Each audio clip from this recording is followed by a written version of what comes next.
It's Power Hour LSU.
Oh, man, let's go. Ole Miss fans, you had a chance. You had the best quarterback in college football. You got every single lucky break. I don't care LSU doesn't have a quarterback. I don't care if you want to talk any trash talk in my direction. You will be in a state of disbelief over what the hell just happened in this game. Miami was dropping every single interception in this game. They were trying to give the game to you. And what happens? What do? You just throw it away. You just throw it away. The best quarterback season from a non-Heisman finalist. I don't know if I could go the best, but maybe the most magical season. Trinidad Chambliss. Nobody has played at this level in college football at the quarterback position. And you had him playing like Joey B, Johnny Manziel, Michael Vick in the fourth quarter. And you still couldn't get it done. Carson Beck, who runs a 5.5 40-yard dash. I can run faster than Carson Beck backwards. You allow him to run into the end zone. But what a game. And I'm going to be honest. I do think Lane Kiffin, in his heart of hearts, wanted Ole Miss to win. There was a controversy involving Lane Kiffin. We'll get to that a little bit later. Kind of want to stay up all night because whenever you have a game as good as that one, ladies and gentlemen, it's hard to go to sleep. And in all due seriousness, Ole Miss fans, I want to say something from the bottom of my heart. Go to hell. Oh, man, you're not going to get any sympathy from me. You're just not. You should have played Sage Ryan more. Maybe that would have changed the result tonight. But the truth, you had no business being in this game. None. If Miami catches half the point-blank dropped interceptions in this game, you're not even close. You're not even close. But the truth is, I truly do believe Ole Miss is a program here to stay. They did well in the transfer portal. Pete Golding is a great coach. If you talk to people that know Pete and know all the coaches, they'll tell you that Pete Golding knows as much about football as any coach, any coordinator in the SEC. So he's got talent. They've got good players. And now, as LSU fans, if we are going to take away our hatred for Ole Miss, and if we are going to look at every single thing that has happened over the past 48 hours, and we are to look at this objectively, and I'm looking at you right now, this was a big result for LSU. Waiting until the national championship game with what is about to transpire over the next 24 to 48 hours would have been hellacious. All this flying back and forth, the stress on Charlie Weiss Jr., the stress on Kevin Smith, the stress on the rest of the LSU coaching staff and the Ole Miss coaching staff, it was too much. It was too much.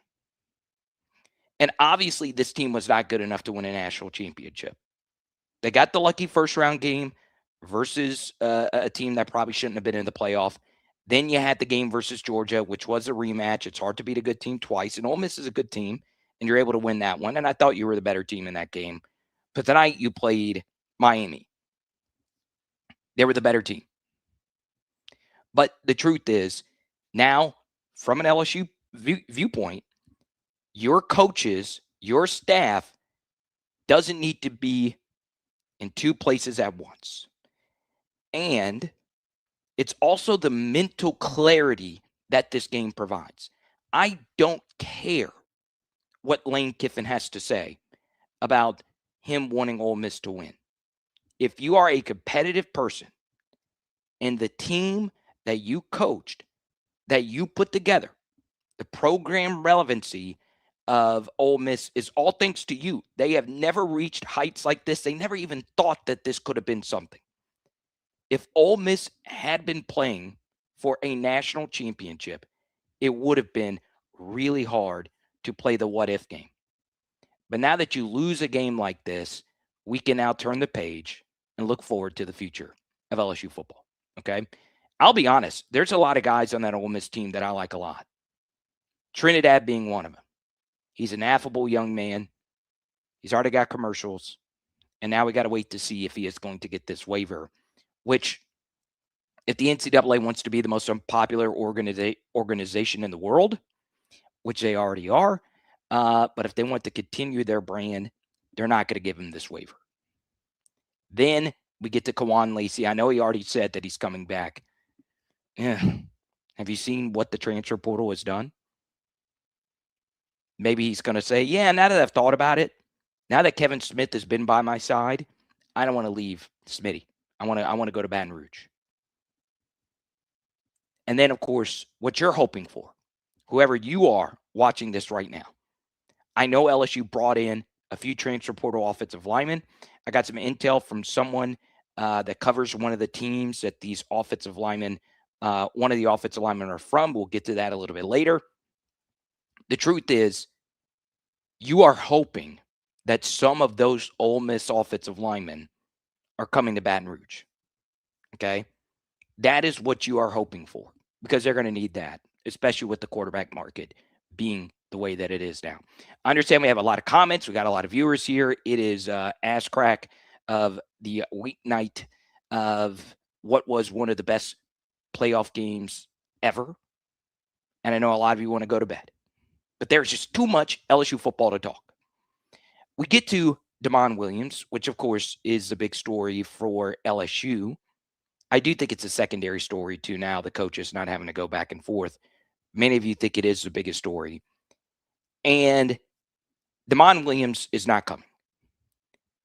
We've already done 2 film studies on Deman Williams. I've dedicated a good chunk of I had to cancel, actually, something with my wife to put together a film study.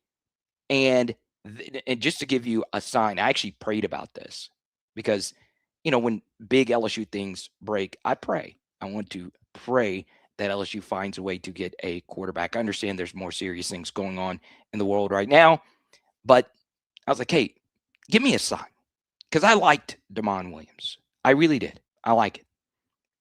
And earlier today, YouTube sent me a notification that the Deman Williams film study that I put together in 6 hours, it was an hour-long film study.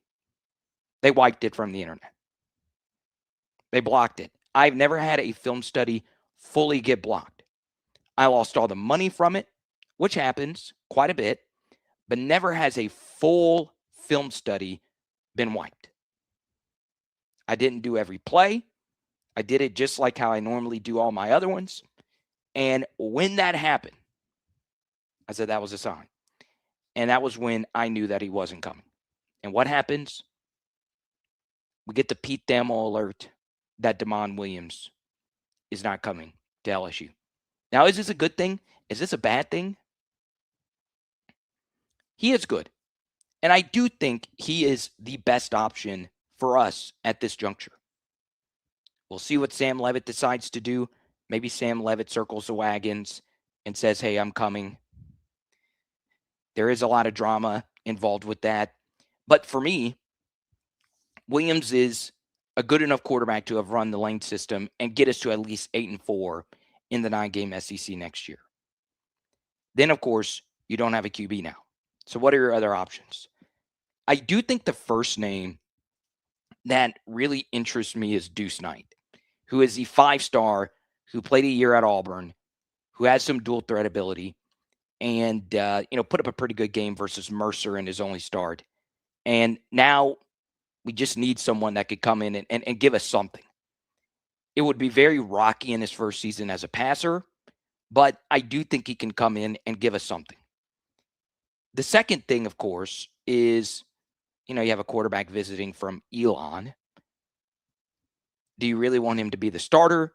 We've seen crazier things. The best quarterback in college football was from Ferris State, but that could be more of an anomaly if anything else. Then you have a guy like Bo Perbula. All right, so Bo Perbula was visiting Washington when the Deman Williams stuff unfolded over the last 48 hours. I like Bo Perbula. Started buying some of his Topps Chromes, autos. And by the way, the Elon kid did commit already, as Joe astutely pointed out. But as did the kid from Ferris State, by the way. He committed to Michigan State. But the truth is, he wasn't going to be a quarterback anyway. Even though they listed him as a quarterback, which I thought was a little disingenuous, but whatever. The truth, though, is Bo Perbula would be fine. He really would be fine at LSU. He's mobile. He's played in big games. He's played at some pretty big programs. He's well put together. He got a pretty penny to come quarterback Missouri this year. And the truth was, he was fine at the beginning of the season. But he was hurt, and the season went awry after his injury. Okay? So is Bo Perbula the guy that you want? Dylan Raiola still out there? I don't think you guys want a quarterback again, though, with zero dual threat ability. Something else about Raiola is I do think his stick would not go over well in Baton Rouge. Okay? I just don't think so. Now, if he wins, nobody cares. If he comes in here and lights it up, nobody cares. But if things went awry, the Mahomes stuff just would not fly. It just wouldn't. In Baton Rouge, we are a city that is built on authenticity. Okay? I'm proud to call it the city that I was born in. Proud to call it my home when I was in college.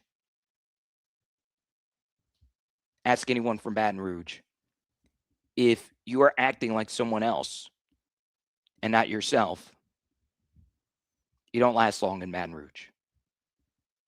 And it is a university that embraces the individual. But if the individual is not you and it's a shadow of somebody else, you better win for people to embrace it. Okay? You'd have a guy like Hudson Longstreet. He was a former 5-star transfer from USC. Would be interesting. But right now, you're in trouble. Okay? But understand, where you would feel the worst right now is if Ole Miss won that game. I really do think it's that big of a deal. It's gone. Charlie Weiss can turn the page and focus his entire attention on recruiting. It would not shock me. Charlie Weiss flying to Baton Rouge tonight if he's already on the phones in an hour. That's how crazy this sport is.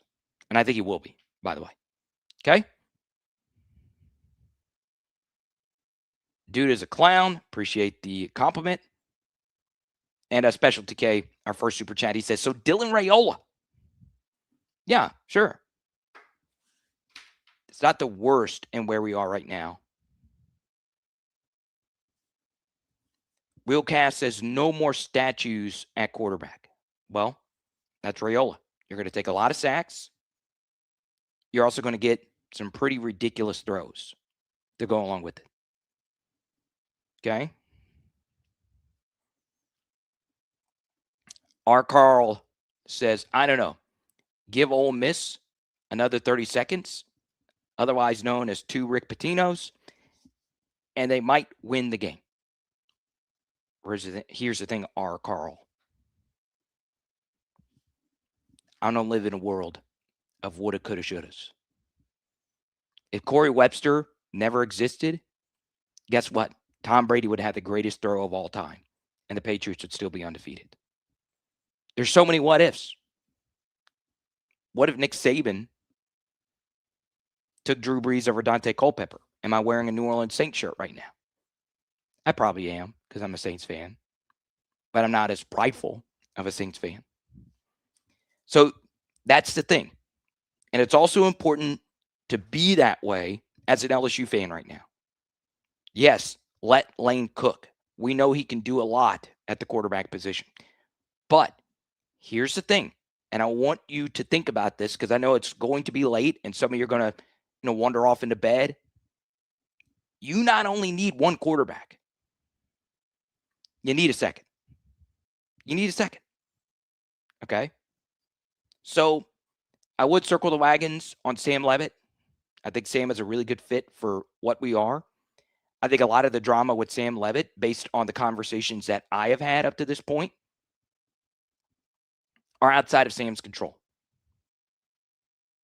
Okay? I do think his entourage is having an effect on this recruiting. Okay? Really quickly, I've gotten a few texts to break down the Miami and Ole Miss game because I did, say that this was an Ole Miss Miami postgame. I am interested in some of the Ole Miss defensive players as well, even though a lot of them have already re-signed.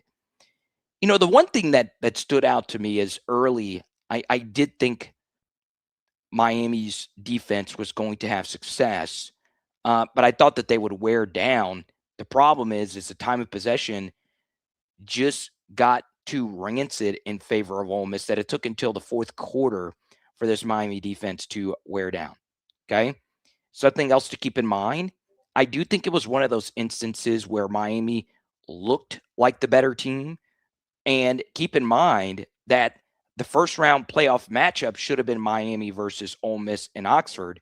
But the college football playoff, in my opinion, misranked Ole Miss and Texas A&M. I still think Texas A&M deserved the 6 and Ole Miss the 7. And I swear to God, if one of y'all make those damn jokes, I will block your ass right now. I better not see any hand emojis in the chat. I'm not even looking at the chat. I'm looking at the screen I'm cheering right now. I'm not even in the same window. I swear if you make another one of those, you know what jokes. You know exactly what I'm talking about. Don't do it. It's the same height as Trinidad Green. That's the only thing I will say. If you make one of those jokes, I swear to you, I will block you on PHL. And I will treat you like if you're a Man City, Ole Miss, Texas A&M, or Alabama fan. You're blocked. Anyway, one thing that is interesting, though, is you guys know I'm a big yard per play guy. And you see that there was a huge yard per play disparity in favor of Ole Miss. But what can happen with that yard per play battle is you do have to bring up some of the, I understand I say it's a woulda, coulda, shoulda thing, but you do have to bring up some of the dropped interceptions. Trinidad really telegraphed some of his passes tonight. It is a miracle. This is one of those miracle games where a quarterback somehow, some way had 0 interceptions. I have no idea how Chambliss didn't have at least 2. If you'd have told me Ole Miss got 3 more sacks in this game and lost,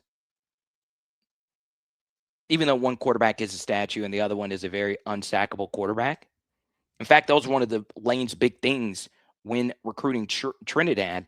He said the thing that really stood out to him when he was watching his Fair State film is how good he was at not taking sacks.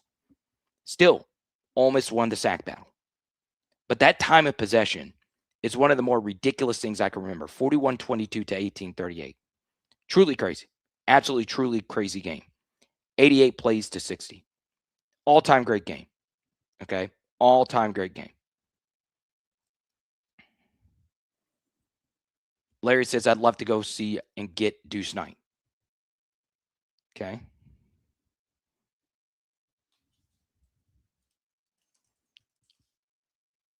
Okay. Next thing I did say, no, Landon Clark is not off the board. Someone told me that the Elon quarterback was off the board. I was like, wait, I don't know if I missed something. It's hard to keep up with everything. He is not off the board. I was about to say. I was like, maybe he committed during the game because I was just so locked in on the game. I didn't know anything that was going on in the LSU portal other than, multiple text, tweets, discords from all of my friends, family, staffers that the Deman Williams thing fell through. Here's Landon Clark. 2,321 passing yards, 18 touchdowns, 8 interceptions. There you go. Okay. All right. And once again, I want to reiterate this as far as the Ferris State quarterback. He was not going to be a quarterback. He just wasn't. Okay. He was second on his team in receiving and fourth on his team in rushing. He's kind of, and I know there's been so many Taysom Hill comparisons, but he really is like a Taysom Hill type. But I don't like that comparison because Taysom is really, really, really fast. And the Ferris State kid is not really, really, really fast. Okay. Ole Miss fades into irrelevancy now, says Stanley. Okay. I should say that. And I have trash talked Ole Miss quite a bit tonight. But to say they're going to irrelevancy, y'all, look at me straight in the face when I tell you this. College football, especially when you consider we are going to a 9-game conference schedule, is a zero-sum game. Okay? Did you notice in this 12-team playoff how many non-national brands were in this field? And a non-national brand is the heavy favorite to win this whole thing now in Indiana. Well, Miami's now the heavy favorite, but you get the point. I'm telling you right now, I don't feel this way because I do think we got the best coach on the market in the coaching transfer portal, if you will. But this is not dramatic, what I'm about to say. And I hope I don't lose subscribers. I hope I don't lose Discords, messages, because I want all of you to be here. I don't work for some big company. So I need as many of you as I possibly can. But in the current age of college football, you can fade into irrelevancy. And by you, I mean anyone, including us. So while I do think Ole Miss is in trouble, because even though Pete Golding is a very good defensive coordinator and a ridiculously good football mind, I don't know if he's ready for this. Y'all, anything can happen. Anything can happen. You better believe LSU can fade into irrelevancy. Now, in the old college football, it would be really hard for LSU to do that because we never recruited outside the top 10 when it comes to high school recruiting. And there wasn't a transfer portal and there wasn't NIL. But we better stay on top of stuff. And I don't think Lane is going to get us to that point. But take a look at our offensive line right now. I do think it's going to get better. I do think we'll get some commitments from guys that actually have big time Power 4 snaps, or more of them, in the trenches. But be ready. Be ready. Now, one quick thing before we get into some of the portal additions. I did not expect this to happen. All right. But we did tweet something out that got 2 million views, which is a ridiculous amount for an account that has 5,000 followers. I'm not big on Twitter. But 2 million views is ridiculous. All right. And there's some of you tuning into this because of the viral tweet regarding the blindside block rule. I know it's random, but I tweeted out an edit. There was an Ole Miss player in the Sugar Bowl. A lot of you saw it about the Ole Miss player electing to not do a blindside block. And so many people have called me a pussy. So many people have said the opposite, that why in the hell are you saying what you're saying about the blindside block? All I said in the tweet is this rule changed college football so much. And it not only changed college football, it changed all levels of football. I didn't even say in the tweet that it was a good or a bad thing, but I've never been called a pussy so much in my life. I haven't. All I got to say is, if you've ever received a true blindside block, your opinion on this matter changes quite a bit. And I had one in high school that I still don't think I recovered from. What made it more painful is a guy that did it to me in practice. I was in his wedding. We still talk about it. I was coughing up blood. There is nothing quite like that. So what I want you to do in the comment section, and we'll get to it a little bit later because I want to get into some specific transfer portal stuff. Do you like the blindside block penalty? Do you think college football and football at all levels, in the words of many, has been wussified, or it's soft, or you always got to keep your head on a swivel? You know, the word swivel is only used in football. That is why the word swivel was invented. Okay? Now, before we go to break, Fred is right about this. And I do think this creates an interesting question.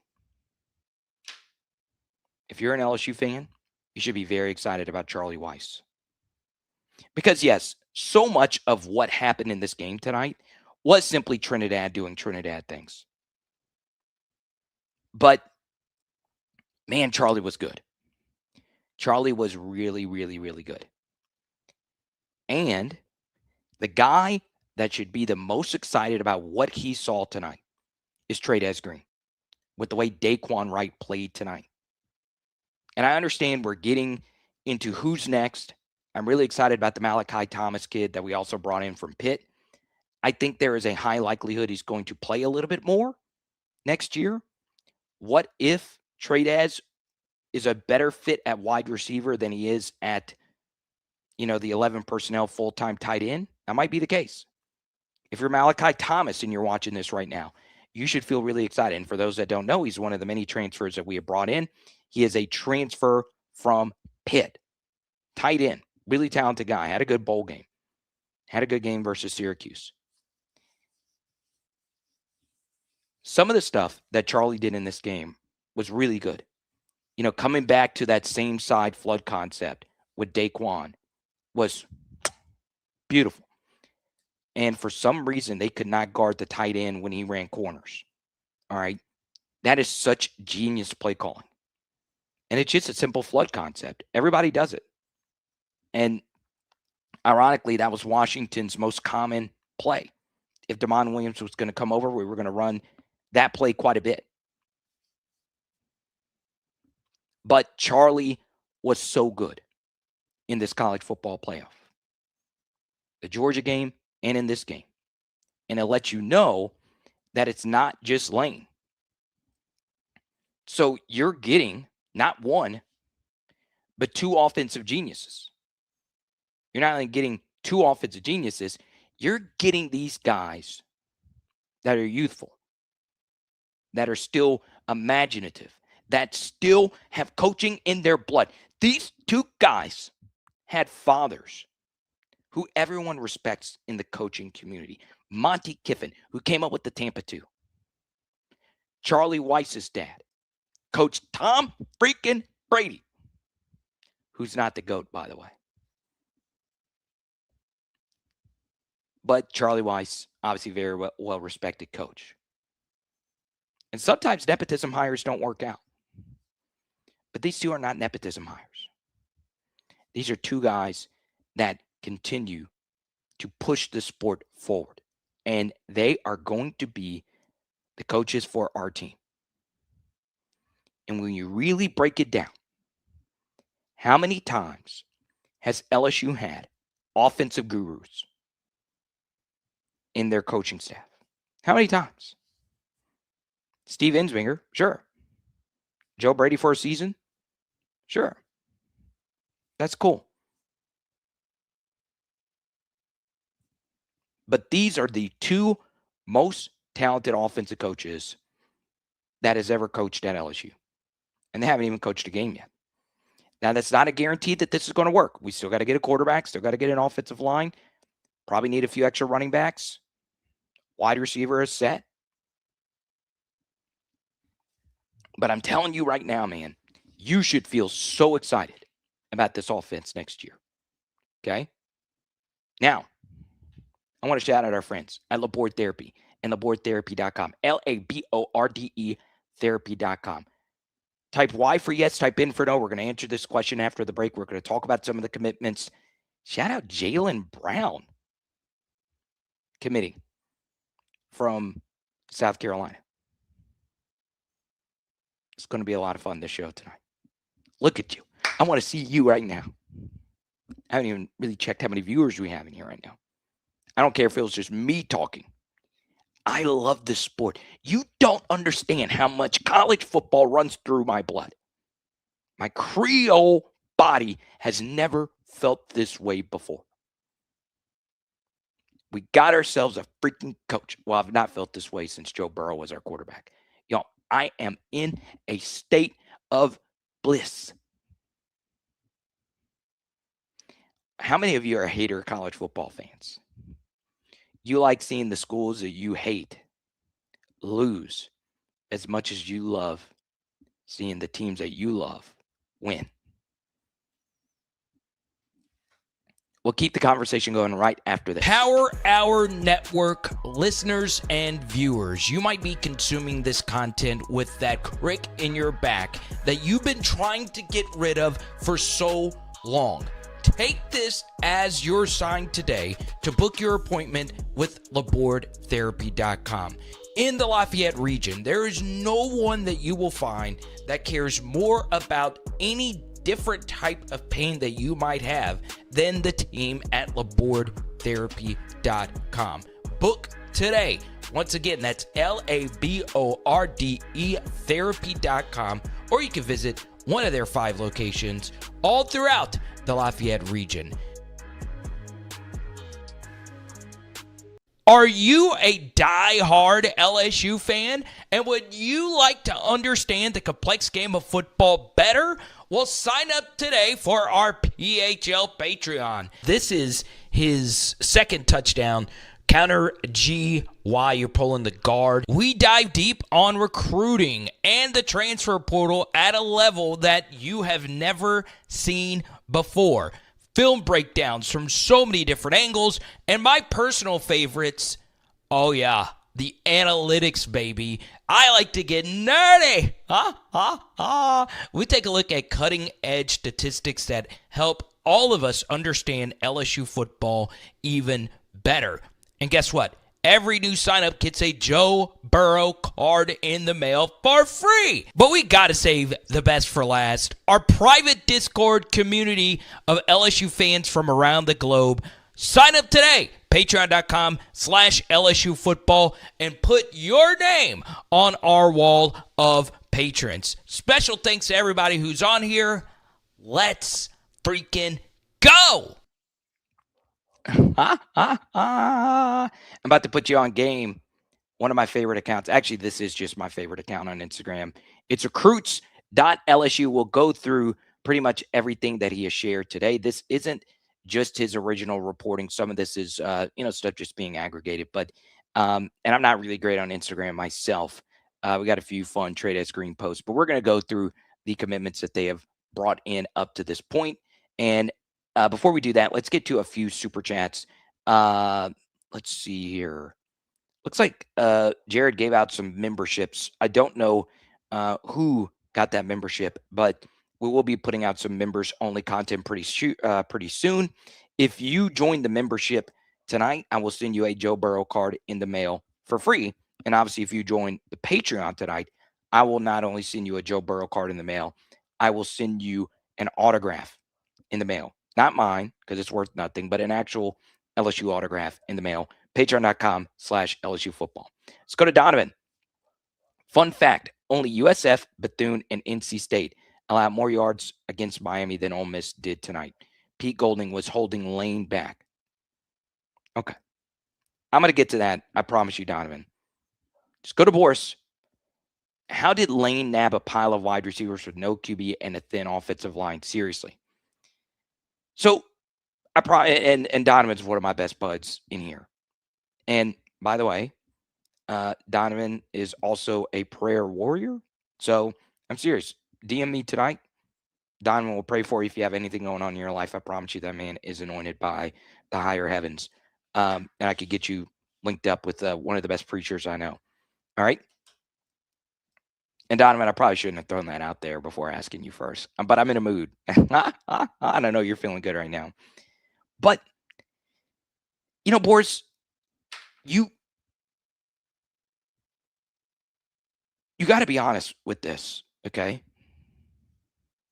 College football is a sport of supply and demand. There's more wide receivers than there are offensive linemen. And you got to look at the way the wide receivers look and what Lane wants to do. He brought in 3 of the best deep threats ever in the portal. All 3 of his first wide receivers, Trey Brown, Jackson Harris, and Jace Brown, they're all deep weapons. They all average no less than 16 yards per catch this past season. Lane's offense is a vertical offense. Then he went and got his Caden Lee in Eugene Wilson.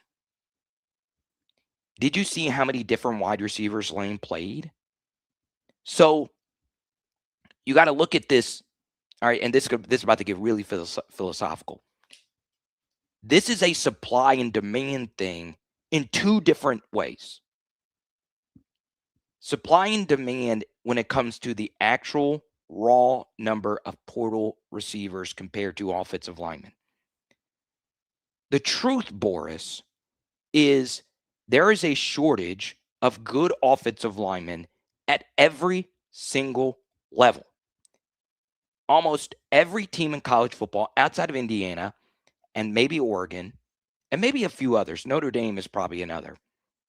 Every single team has an ass offensive lineman. As in, that offensive lineman is a bottom 2 player on their offense. Their ass. And the reason for that is there's not many human beings walking on the planet Earth right now that is 295 pounds and above and can move fast enough to block these animals on the defensive line. There's just not many of them. Okay? And there's too many wide receivers. These wide receivers are ridiculously skilled. So many of these wide receivers are ridiculously good basketball players, and that they're not tall enough to play basketball, so they play football. Okay? In what position group in tonight's game was there the most talent? It was wide receiver. And it wasn't even close on both teams. So it's supply and demand in that instance. And here's the thing, Boris. It's been like that in every single college football transfer portal. Every single one. There's not been a single one where that was truly the case, where there was plenty of offensive linemen and not enough receivers. Okay? And then you got to factor in supply and demand when it comes to the actual game of football. There are 5 offensive linemen on the field at one time, and they play every snap. There's 3 wide receivers on the field, and they don't play every snap.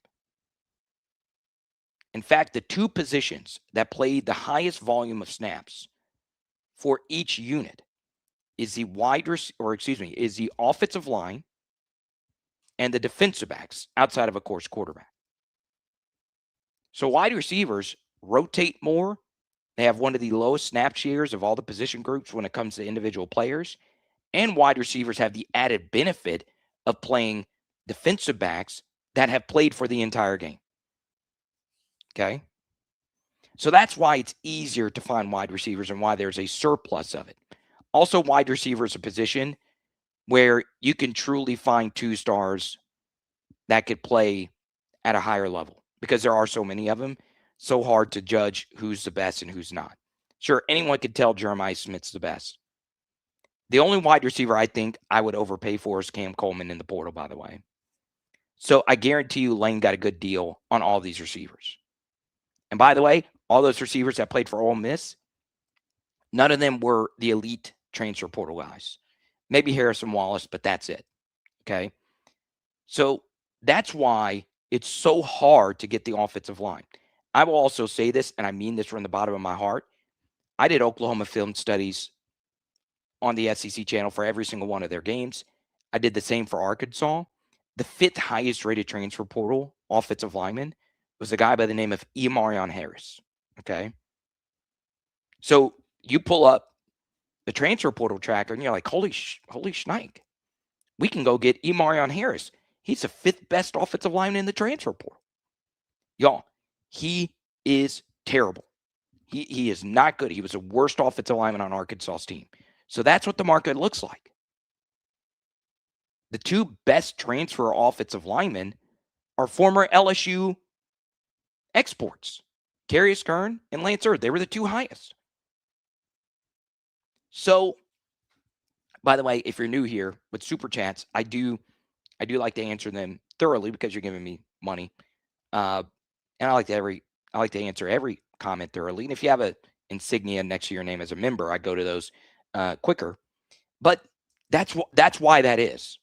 And I was going to get to this a little bit later, but that's the number one question I got. Or I've gotten up to this point outside of what the heck is going to happen at the quarterback position. So the truth is there's just not many good ones. So to follow up on that was the second supply and demand aspect of it. So number one, there's not as many wide receivers as there are offensive linemen in the transfer portal. Number two, there's always 5 offensive linemen on the field, and there's rarely more than 3 receivers on the field. One extra evolution in the game of football, though, is I do think teams are going to run more 6 offensive lineman overload heavy sets. So that's something else you got to factor in. Then we get to the third supply and demand that is unique to LSU.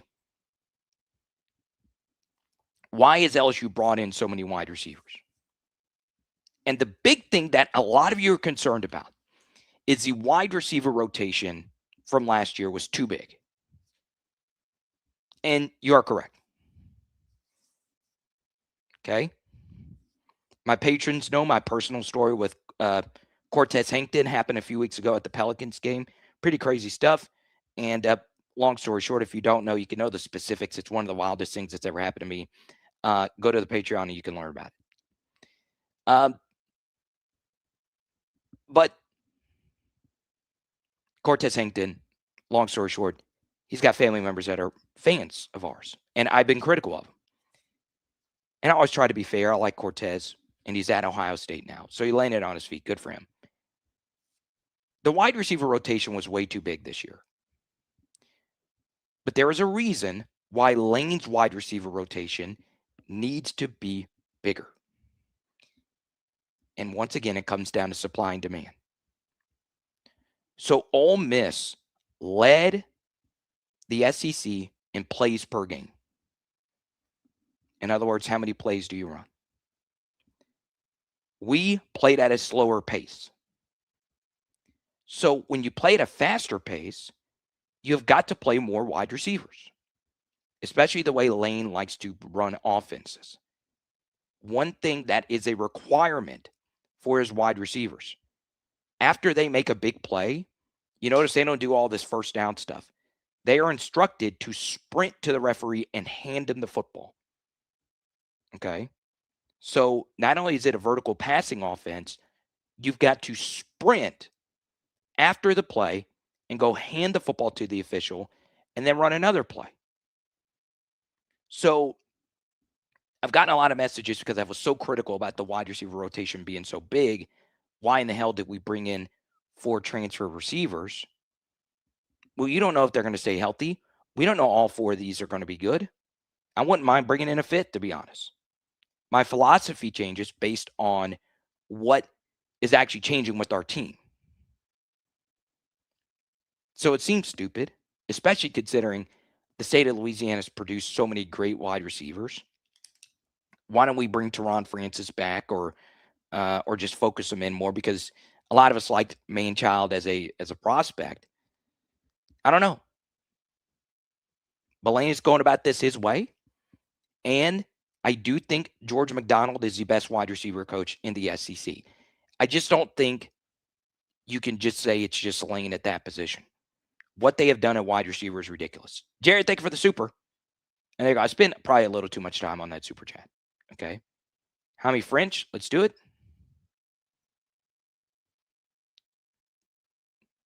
John makes a good point. Our wide receivers this year were all clones of each other. There is some truth to that. I do think Xavion was very good. Okay. So hopefully I answer your question. And now we get to recruits.lsu. And recruits.lsu, if you get this clip, man, you are the absolute man. I cannot tell you, I actually have his page on alerts. He's that good. So this was more of a visitor thing. Aaron Scott, 4-star prospect, wore a single digit last year. Do we need another corner? I don't think at that position you can ever have too many. And P-Foy, I promise we'll get to your super in really quickly. But I want to run through this really quickly. Okay.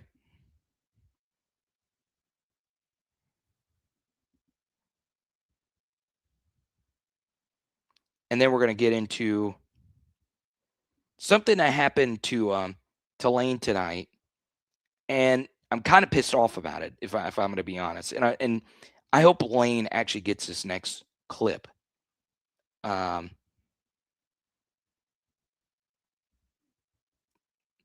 I don't know, I'm really angry about this. All right, we'll get to that in a second. I want to get to what a friend of the channel sent me tonight about this NC CU offensive lineman, Jaquan Sprinkle. Sprinkle's a great last name. There's been a few really good Sprinkle in the SEC. One played at Arkansas, Jeremy Sprinkle. All right. So this was sent to Pooh Bear, and he forwarded it to me, and Pooh Bear decided to bless me with this information. All right. 3-year starter from South Carolina is Jaquan Sprinkle. Okay. He's best at right guard and can move. Does a good job moving to the gap and covering up one techs. God, this is some really good information. The one tech is basically the nose guard or the A gap defensive tackle. All right, so that's the inside shoulder of the guard and the outside shoulder of the center. Well, the outside shoulder of the center is a shade, but you get it.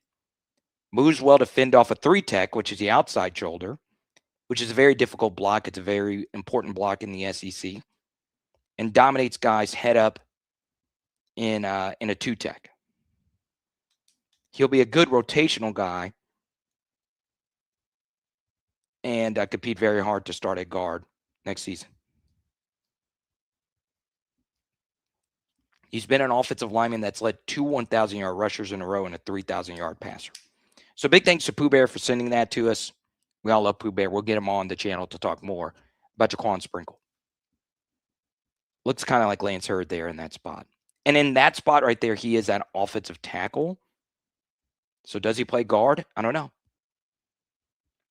We do, and this isn't a commitment. This is a host tomorrow. Evan Chica, a tight end from New Haven. I do think LSU needs to get another tight end. Okay. Well, we already have Trades Green and Malachi Thomas. Sure. But you saw tonight how important the tight end is in the Ole Miss offense. LSU is hosting Micah DeBose for a visit. 6'5", 319, four-star recruit in the 2025 class. 4 years of eligibility remaining. So he's going to be a year 2 guy. So this was a controversy earlier today. Walter Mathis was a kid that already agreed to come back to LSU. And I saw 2 of my good buddies get into it about Walter Mathis a little bit earlier. I don't know what happened here. He entered his name into the portal, agreed to come back, Walter Bubba Mathis, and then he re-enters the portal. This is an interesting discussion point for a few reasons. The first is Walter Mathis was not redshirted this year. In fact, for a true freshman defensive tackle, he played a lot. And he played a lot for an undersized true freshman defensive tackle. It's harder to play in the SEC if you're undersized as a true freshman because simple physics is working against you and just youth is working against you. You got to be a dude. All right, you got to be Devon Godchow to be ready to play defensive tackle as a true freshman in the SEC. And Godchow was good right out the gate. But it was interesting that he decided to do it. Was he not happy with the other defensive tackles coming in? That could be it. Okay? That very well could be it. It honestly could be that simple. Could he come back? Yeah, it can happen. It can happen. Jordan Gilbert to the transfer portal. This is a tough one because he loves LSU, man. Every single interview, you could just see how much he loves LSU. I understand people like to trash Jordan Gilbert. This is a U-High kid, 3-star, started his career off at Texas A&M, then saw the light and came back to Baton Rouge. Said all the right things, did all the right things, supported Frank, supported the team. Wildly inconsistent, though. Wildly. So I wish Jordan nothing but the best. There's going to be a really good group of 5 or Power 4 team that's going to take him in, and he's going to be a great player. I think he can go into the ACC and start right away. We landed Jalen Brown today, defensive lineman out of South Carolina. Started his career in Missouri. Weird situation, only a couple tackles if you go on ESPN. This is clearly an upside play based on his 4-star recruiting ranking. And it's important to differentiate a 4-star recruit from a guy who's rated in the 300s to a guy that's rated outside the top 100 or inside the top 100. This was a guy that was more closer to the top 100 than not. Okay. Had some injuries. And Sterling Lucas decides to bring him over. Obviously, the first thing that people are going to say, why didn't we get the other defensive end? And I think you guys know who that is. I would have preferred Dylan Stewart. I think it would have been worth overpaying for Dylan Stewart. I really do think so. Then we get to Malik Blockton. This is a weird eval because there's not a whole lot of tackles to Blockton's name. You go look at his ESPN profile, it's like a couple of 40 tackle seasons or 20 tackle seasons, so about 40-ish tackles over the past couple of years. And 300-pounder can eat blocks. You need meat in the SEC. Look at that belly, y'all. Look at that belly. All right, you know that's not sloppy weight. That's good, chunky, SEC thick weight. We need to bring back some of those thick Rashard Lawrence types. Some that could play a 3-tech, some that could play a 4-eye and a Dave Aranda tight front. Give us some scheme versatility. And basically, defensive tackle needs to be better. Okay? And then this one was late last night. Scott Starzik, kicker from Arkansas. You know who owes a lot of gratitude to Scott Starzik? None other than Frank Wilson, because one of Scott Starzik's missed field goals if I remember correctly, was versus LSU in the Golden Boot this year. But a really good kicker, 14 for 18 this season. 3 of 6 from 40 to 49 and 2 of 3 from 50 out. Had a 53-yarder for a season long. And that one was late last night. Now, I think John Henry Daly has already gone. Jordan Ross, number 29, former 5-star, is trending in the right direction for LSU. Okay? So there you go. I did think LSU needed to go make some high upside, edge rusher type of guys. Because as good as Jack Pyburn was for us this year, Patrick Payton was wildly inconsistent. It would be nice to get one of these crazy edge-bending defensive end types. There's not many of them. And quite frankly, LSU, we haven't had so many of those guys ourselves. We did have Braden Swinson. We did have Arden Key. We've had a lot of defensive ends that were good run and chase guys, but not really that edge bender type. Let's go take some chances on some of these kids that have not produced at a high enough level. So, pretty excited, man. Pretty freaking excited about Jordan Ross. But anything could happen. But Matt Moscona feels good about it. Okay?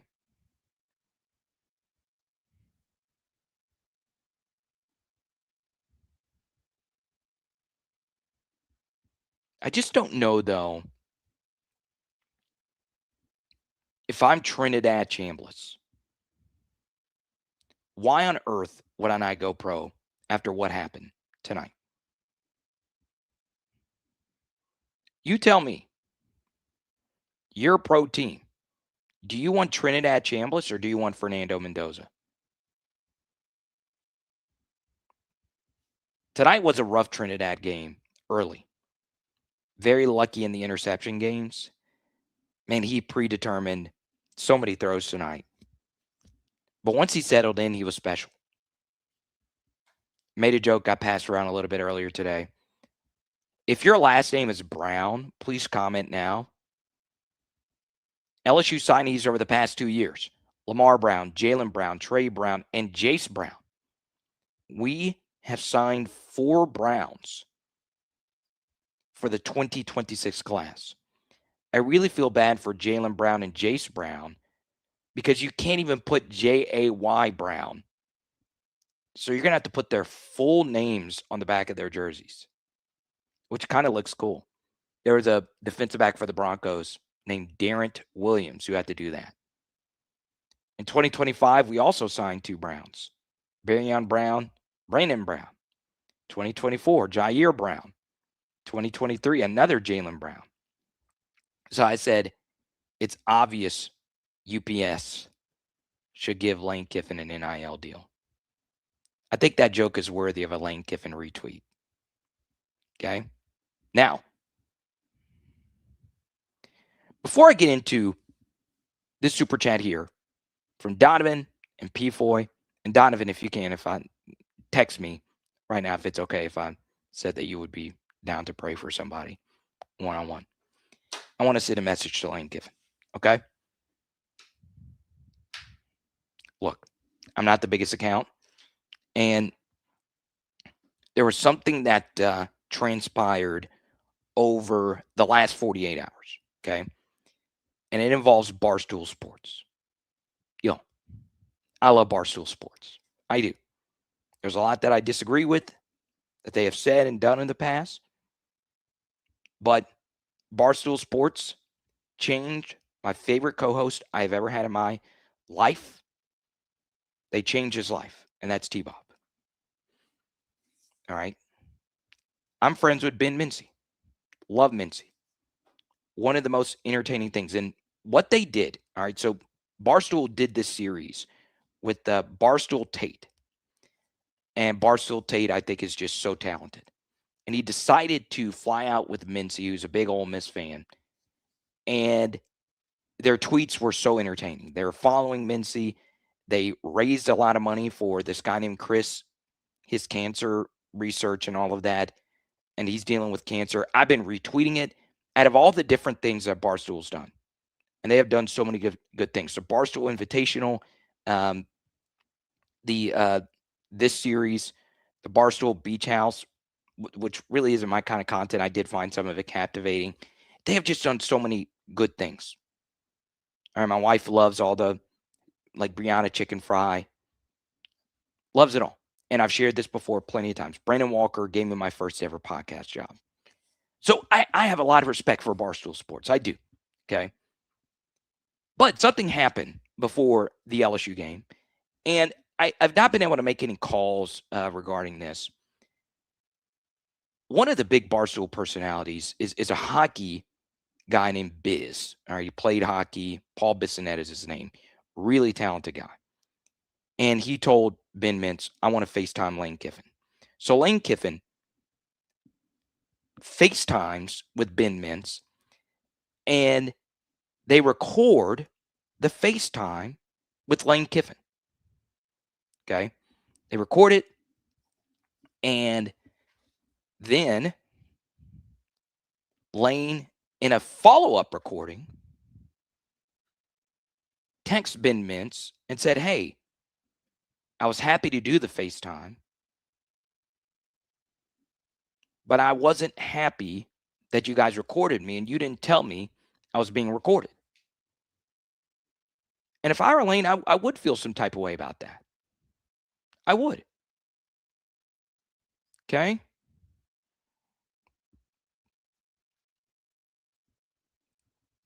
I want to make sure, because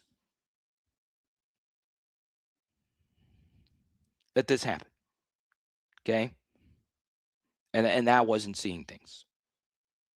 Because I have no problem with Mincy or any of those guys. Okay? So Lane texted Mincy, and I want to share this. This is what ticked me off.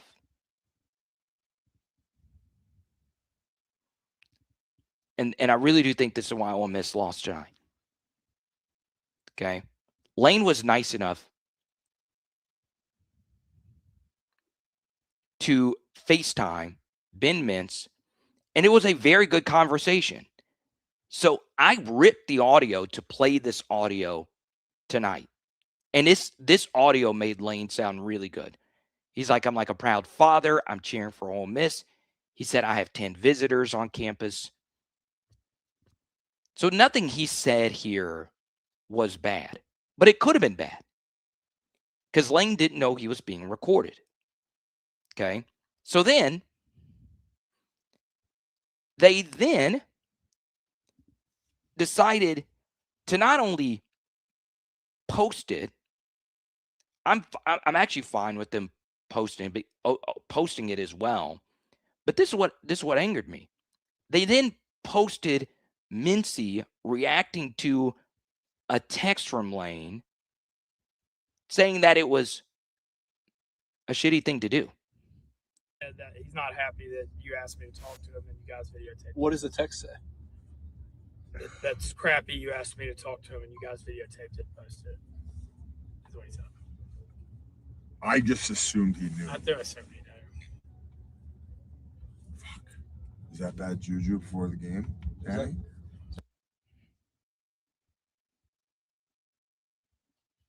I would have been mad too. And I love Mincy. You guys know I've been a Mincy fan from the get-go. This is something Mincy would do. It's part of the thing. But man, here's my thing. Did you know that Barstool sold shirts with Lane Kiffin's face on there, and it said the word hoe on it? Crazy. It's absolutely crazy to me. And Lane has been nothing but gracious to Barstool Sports.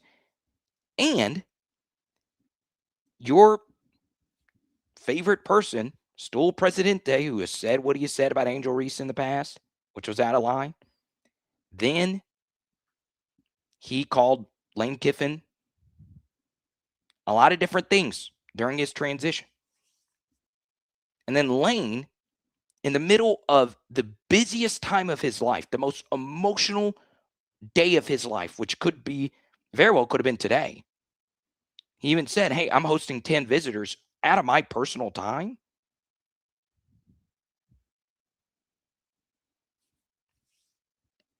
I think out of everything, I don't think the recording of Lane without his permission is what would have ticked me off. It's then posting a video of you including that Lane was pissed off about it. Just don't post that one. First one makes Lane look good. The second one with Lane telling you, hey, I didn't know I was being recorded. If this is indeed true, it might just be a joke and I might be looking stupid. But to go off and then post the second one is crazy to me. It's absolutely crazy to me. Yes, Lane Kiffin shattered the hearts of many Ole Miss fans, and he did something that a lot of people will never forgive him for, and I get that. But tell me where Lane publicly, now privately, it's probably different regarding the schedules of the coaches and all that, but tell me where Lane has not been gracious publicly to Ole Miss. Lane has been tweeting a gazillion times over how he wants Trinidad to get an extra season. He is a reason that Tom Mars is representing Trinidad Chambliss. You decide in the middle of a transfer portal cycle with a lot of assistants around to FaceTime the Biz, who I like a lot. He said he's an LSU fan. I told Biz, if you're watching this, DM me. I'm going to send you an LSU jersey. Okay, that's a pretty big guy in a different sport. He would grow the LSU brand even more. I truly do think he's a needle mover. It's a hockey fan. It's a hockey guy. I'll send you a jersey on me. But how many more times is Lane going to be gracious to these big accounts that do this to him? Okay? It's insane to me. And once again, this isn't Barstool hate. I would be furious, though. I would be furious. Wouldn't have done that. Okay? And look, maybe Lane doesn't care. But honestly, the first one, I would have posted that, told Lane, hey, you didn't say anything bad. But to post the thing where you're confirming that he's mad, you already had the most popular thing. Why would you piss him off like that? Like, I just thought that was in real bad taste. Okay. I really, really, really thought that was in bad taste. Okay. But man, dude, Lane does not mind supporting people taking the high road. Okay. You know what? Lane still texts the guy that called him a hoe.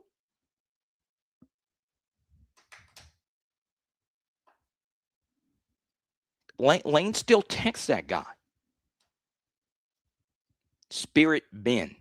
What a name. Spirit Ben. Still text him. And all Spirit Ben does is shit on him.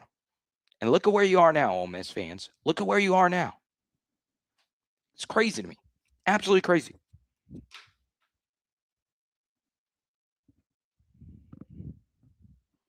This guy looks like a dark version of Josh Pate. You know what's funny about that? I have a lot of respect for Pate. I've actually never reached out to him. And I do think he's one of the best that does this. I do like his show. I'm friends with Cole Kubelik. And yeah. The dark version of Josh Pate. I got to screenshot that. I don't think I look like him at all. I am in the best shape of my life, though, and obviously Josh is in great shape. And I did outkick my coverage as well. Shout out to Pate getting married over the off season. Beezy doesn't like Barstool. It's hard for me to hate them, though. Okay, it really is, because they have changed some of my friends' lives. Like, it just, especially if T-Bob is there, my relationship with T-Bob is pretty good, which is why I don't want to burn any bridges with Barstool. Okay? I doubt I ever worked there. And I like some of that. I'm telling you, that's what really disappointed me. Part of this is me being disappointed because they had a whole weekend of this Mincy content. This is some of the best shit that they have ever done. Okay? I used to work in stand-up. I got a stand-up show coming up. First show in 2 years. And the stuff was so unfreaking believably entertaining. I've never been entertained by anything more Barstool has done, ever. Okay, anything PMT has done. I've been lucky to meet Ryan Russillo a few times. I love that show. Kyle, the whole crew, Cerruti. Cerruti's really nice. So, yeah, I like Barstool. And the thing that's really disappointing is I love that series so much. I love that they raised all that money for cancer. I love that Big Cat, he sold a bunch of T-shirts. It all went to this guy's cancer fund. So I can't hate that series because it did provide me so much joy. But God, I have got to protect the coach that I cover in this spot. I do. And I do have to ask Lane, dude, they have done more crapping on you, if anything. But Lane's going to take the high road and welcome him back. It is interesting, though. It is interesting. Okay? T-Bob didn't sell, by the way.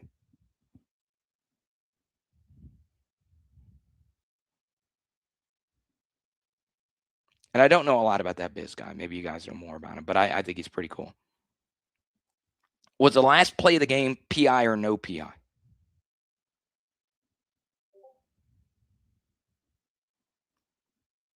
It was PI. But they never call PI on the final play like that. Let's go to Joe Benny. T-Bob has always been overrated in my mind. You couldn't be further from the truth. I really do mean this.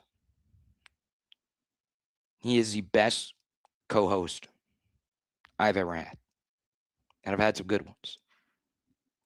Even though most of the stuff I've done is solo hosting.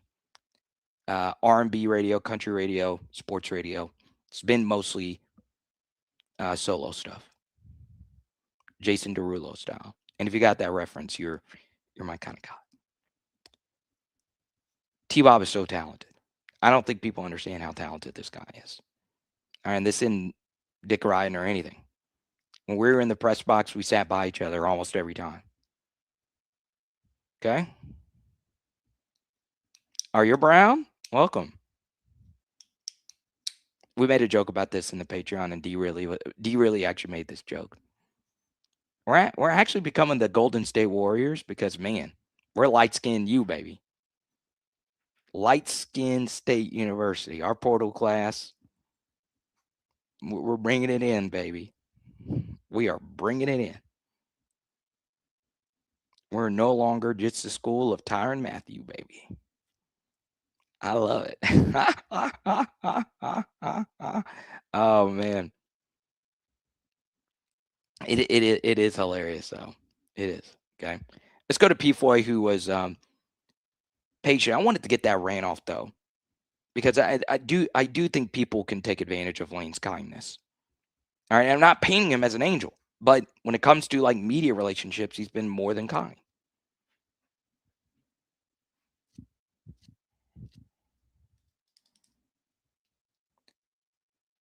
Carter, how excited are you to have Weiss and Smith full time? Well, Smith can get Kwan Lacey to our school. Sure. But yeah, I'm excited for Kevin Smith. But Charlie, yes, very excited. Side note, I'm confident we will get some smaller school offensive linemen that will surprise us. Yeah. And they better be ready to be in shape.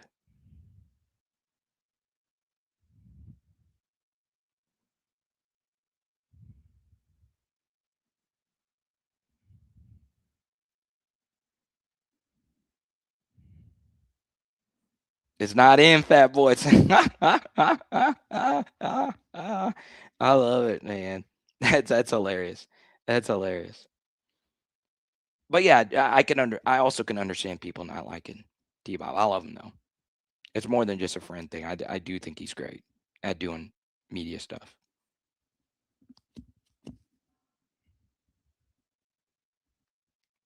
Okay. Now, I've touched on everything that I wanted to touch on.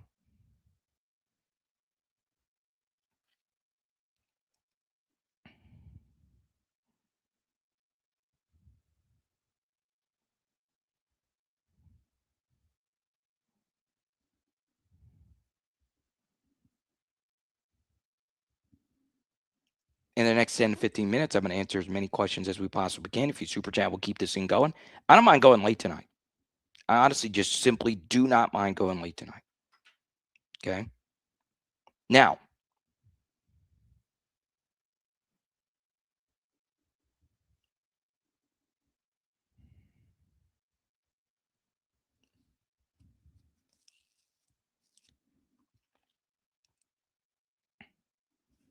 I want to talk a little bit more about the Deman Williams situation. There's just so much to talk about, and now it's water under the bridge, and we need to get to the next thing. You know, I said last night, and I do mean this, that if Deman Williams had signed with LSU, it would have been a good thing for college football. And this is why. You have to change this sport in a massive way. Rules change in sports when it involves quarterbacks. Okay, it's just how it works. Carson Beck was probably the 8th or 9th best player on Miami's team tonight. But he's the most valuable. They don't win that game without him. Quarterbacks are so much more valuable. Okay? To the point where they're always going to be the richest and they're always going to be the biggest needle movers. And I do think if this Williams thing would have gone through and LSU would have brought him in, it would have put more pressure on the neck of the sport of college football to get their shit together, quite simply. So, yes, it would have benefited my team, but just really think. Let's just say you weren't an LSU fan and you were looking at this from afar. This was a kid that signed a contract with Washington. It's indisputable. Now, we can get into the legalities of college football players aren't employees. He can unsign, walk on, and all of it. But Washington, according to Ross Dellinger, felt great about getting their money back and Deman Williams having to owe Washington $4 million. So it came down to money. That's what it came down to. If this is indeed true from Ross Dellinger, if Deman Williams had left, the value of his contract, $4 million, he would have owed that money. Okay? And it would have cost us some. So let's just say LSU would have volunteered to pay the buyout of $4 million. Then you would need to pay him at least $5 million, which would be $9 million. We're not doing that. We're not doing that. You better be getting Joe Burrow. Okay? If you sign a contract, you simply have to honor it. And I do feel I would have felt some type of way about it. Like deep down, I think a lot of you would as well. Then you get into, do you really want a quarterback to come over and be the guy that is there simply because you got paid more? Now, it wouldn't just be that. There's probably some truth in Williams, and I do feel and heard that part of Williams doing this is to play for a far bigger brand in the SEC with Lane Kiffin. Part of that is that. But it's also you're going to get more money, okay? Or similar money to play on a bigger scale, and your brand increases being in the SEC. So you probably get more brand deals, brand equity, all that stuff. But do you really want someone like that leading your team?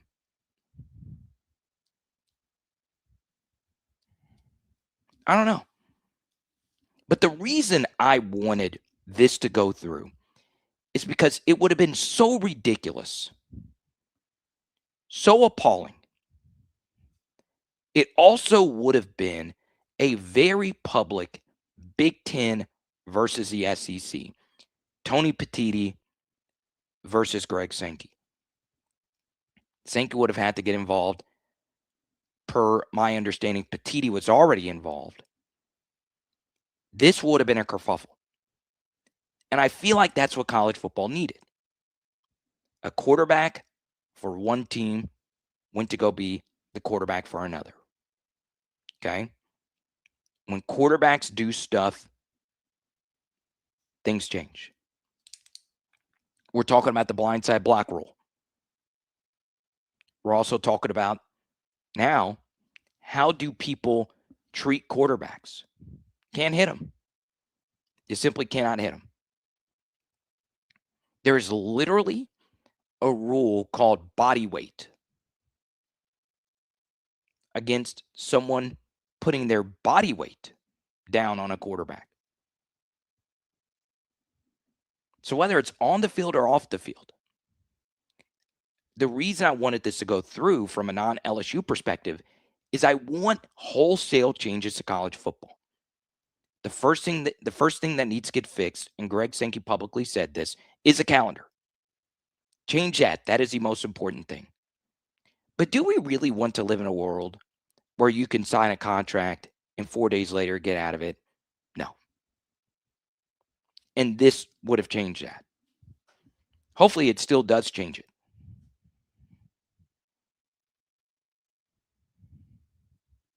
Let's go to Timothy. He said, Carter, look at your head coach. He came because the money is there. Same as this QB situation you're talking about. No, it's not the same. It's not. It literally came down to a contract. Lane, you better sign this extension.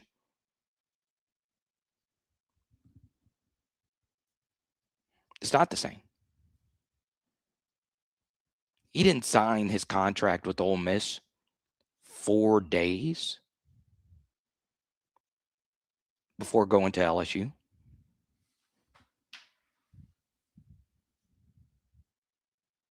Let's go to Amicat. He says, I didn't want Williams. What makes you think he'd be all in for LSU? Well, who's all in for any school now?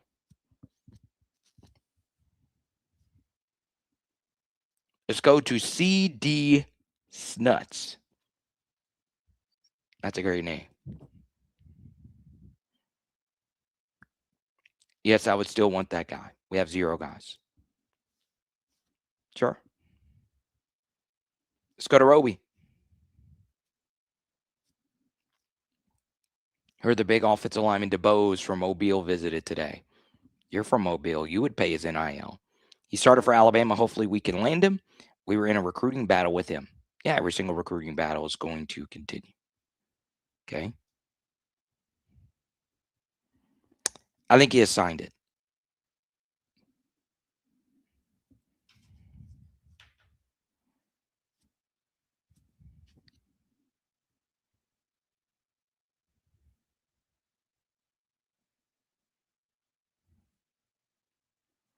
One thing I will say, though, is someone allegedly involved in this. I don't want to get too deep into this. Block me on Twitter. I learned that today. He blocked me on one of my Twitter accounts. And I'll leave it at that. Okay?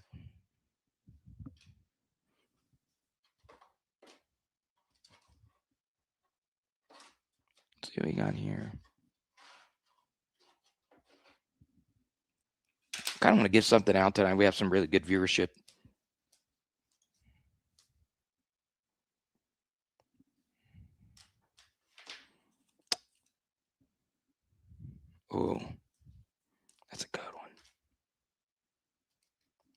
All right. I want to give a Quan Alexander card out. I know it's kind of pixelated because of my green screen. Quan Alexander autographed LSU card. This is going to go out to Michael Roby, who's been super chatting his ass off. Roby deserves this because Roby is in Alabama. Quan Alexander is from Alabama. So congrats, Roby. You won yourself a Quan Alexander auto. Okay? You know how big of an autograph sicko I am? I have a Trevante Valentine autograph right here, number to 25. Who wants the Trevante Valentine auto? That's what I want to know.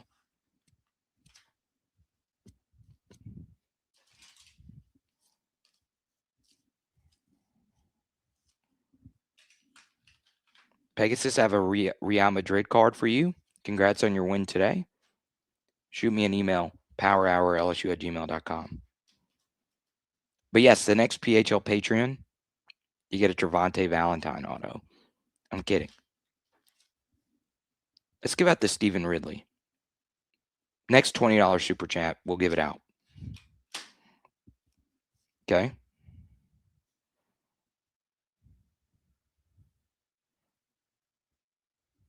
I was surprised that TD was Lacey's longest career run.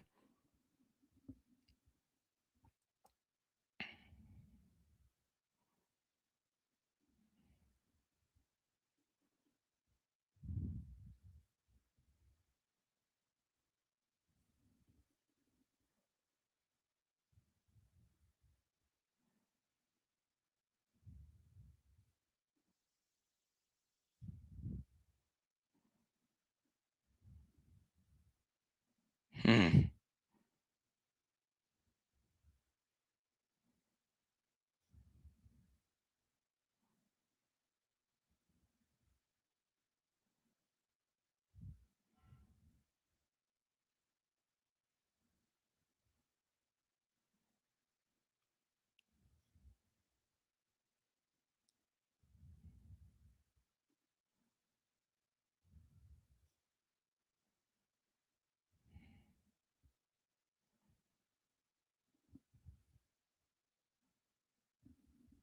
Hmm.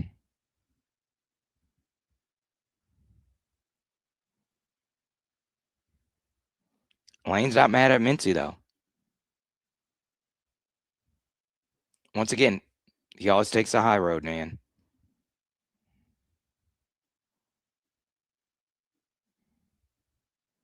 Which is fine. I'm kind of like that myself. I'm a fan of Mincy. The man. Crazy, man. But that's nuts, man. Nuts.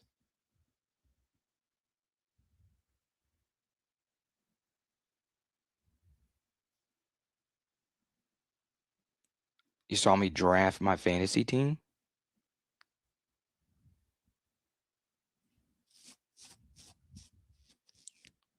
But what did I do with the fantasy team? I don't get that. Which fantasy? I haven't.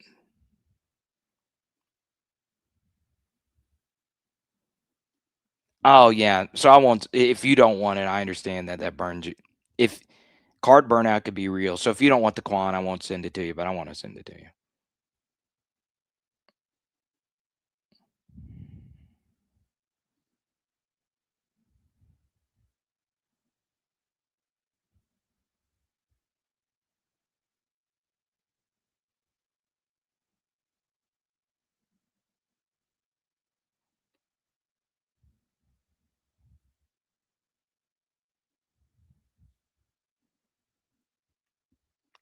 All right, you tell me.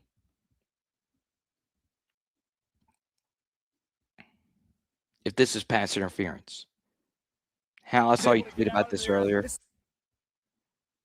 going to put it in super slow-mo so I don't get demonetized. I've had so many demonetization issues.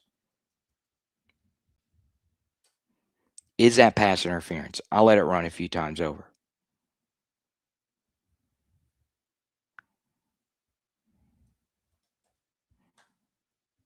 But yeah, LSU won big tonight, 80-59.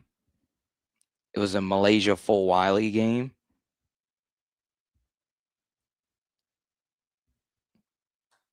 Flage also put up 25. It was also good to have a game where Michaela only scored 5. Flage on the bad ankle put up 25. 18 points though for full Wiley. Amaya Joyner and Zakiah Johnson both having 12 points off the bench tonight was also very nice. Okay.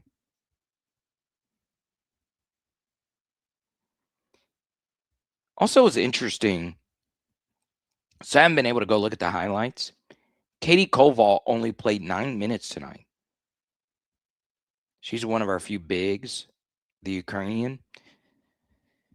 So, yeah, I mean, the size is still there. Oh, crap. Was I not sharing the screen? Or I was? Yeah, I was. Okay. No, it's PI. It is PI, but they let it go.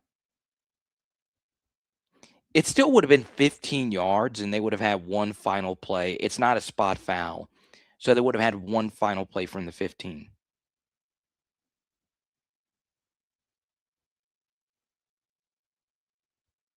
Elite level drafting. Which league was I in? Was I in a league with you?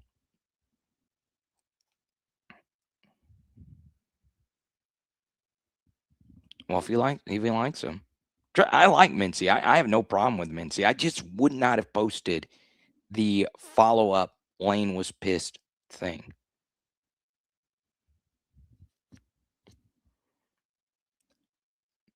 But I'm also like Lane. I just don't let things get to me. I try not to.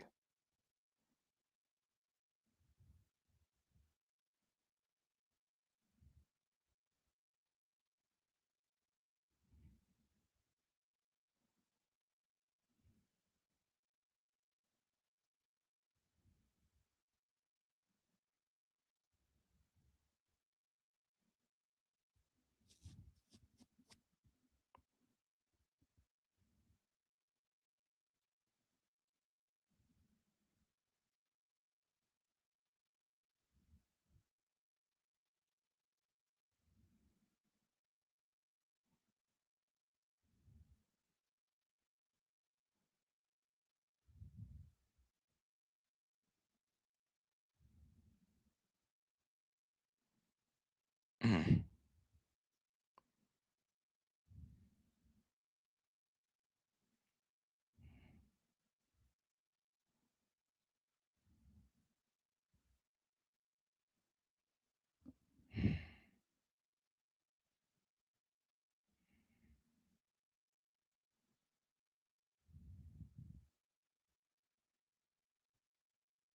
I do think this was ridiculous. So I've got to show this again.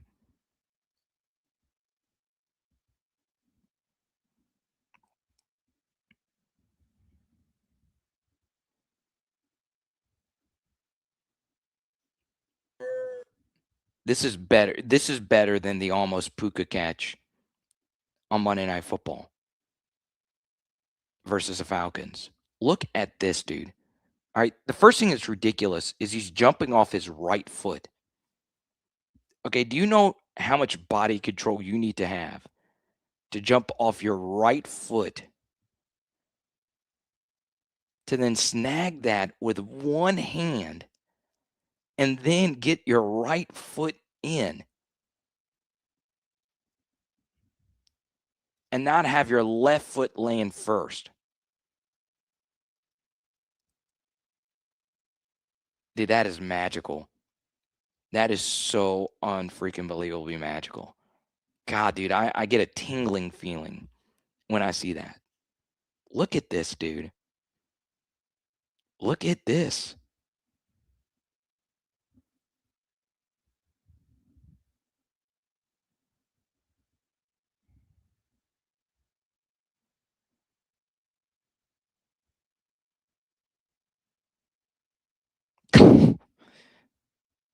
Tony's different, dude.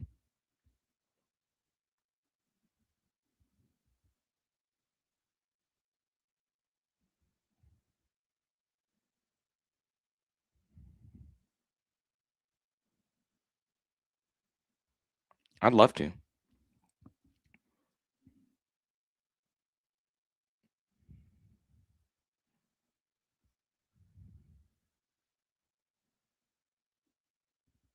Crying Billy still won't tell me why he thinks I should be Billy Glasscock's right-hand man.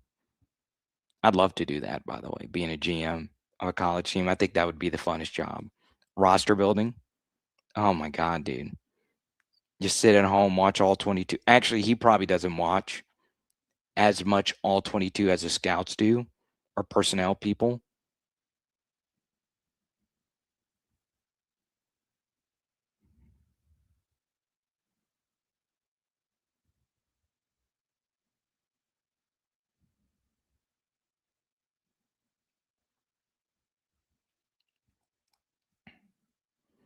But yeah, you know what's interesting about both these teams though?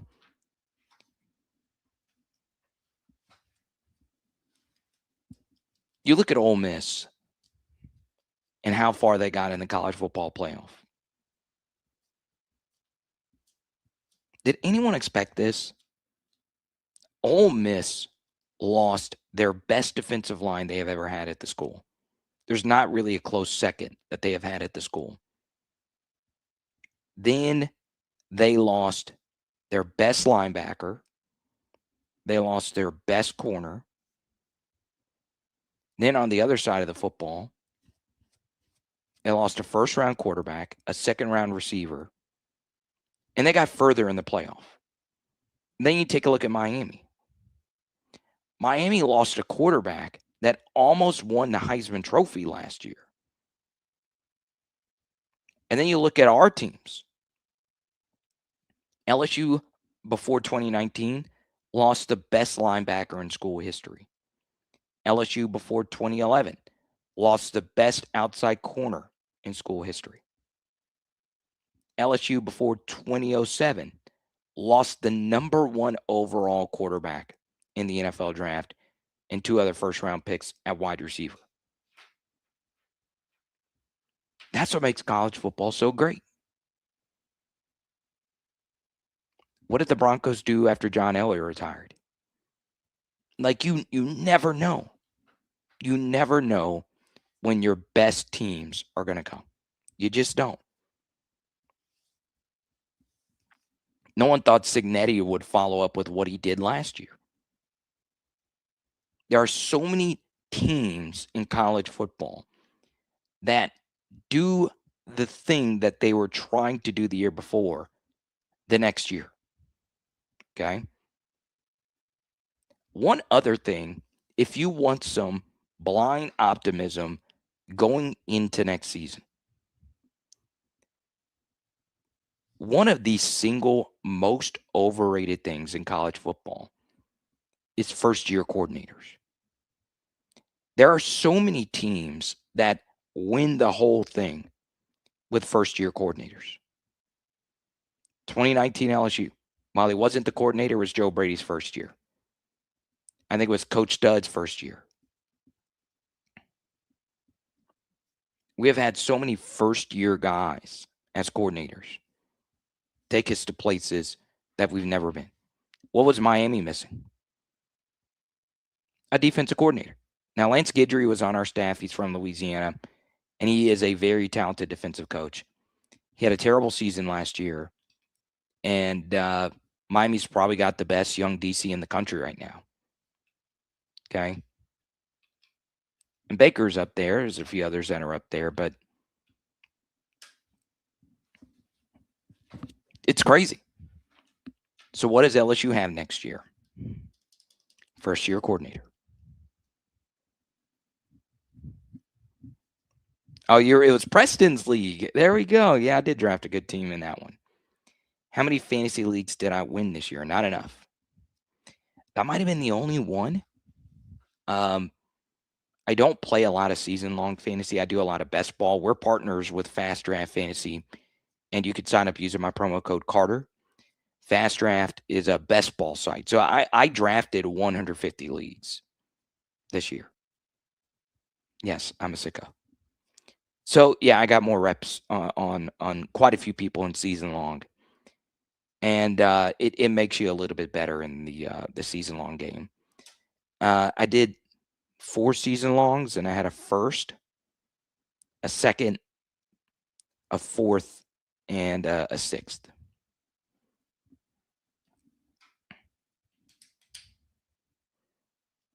And if you join the Patreon, I help with the fantasy football drafts. We have a fantasy channel in our Patreon. Okay.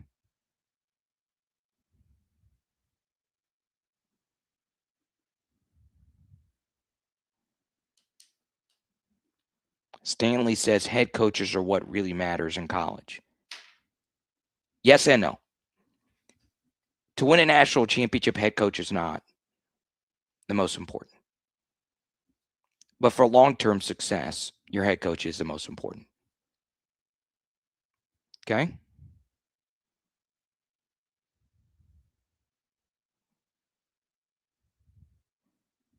I haven't got to watch the game tonight. I was actually going to watch it.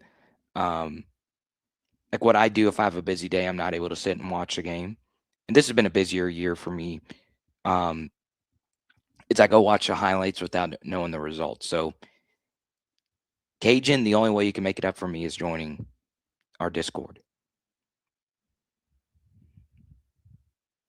Oh, you're in last place in Preston's league. Well, Crying, you can join the Discord. I'll help you out.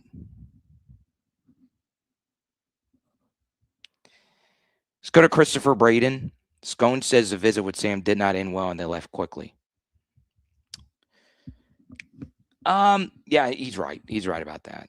And Scone's more plugged in than I am. I'll never argue against him. I share this all the time. I get some info. I don't get as much as he does. Okay. But I heard the same thing.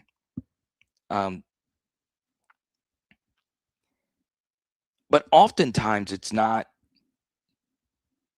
I haven't listened to Scone's report, by the way. It's not just him. Okay. It's everyone.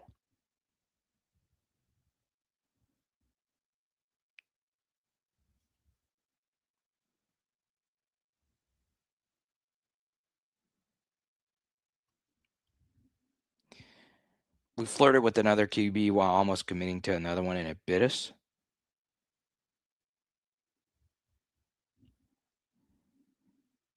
I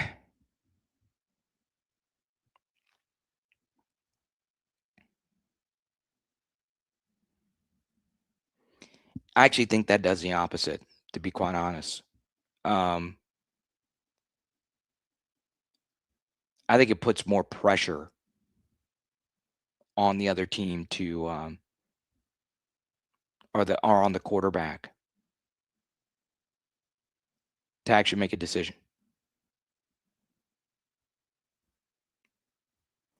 Congrats to Ricky Collins. He committed to Kennesaw State today.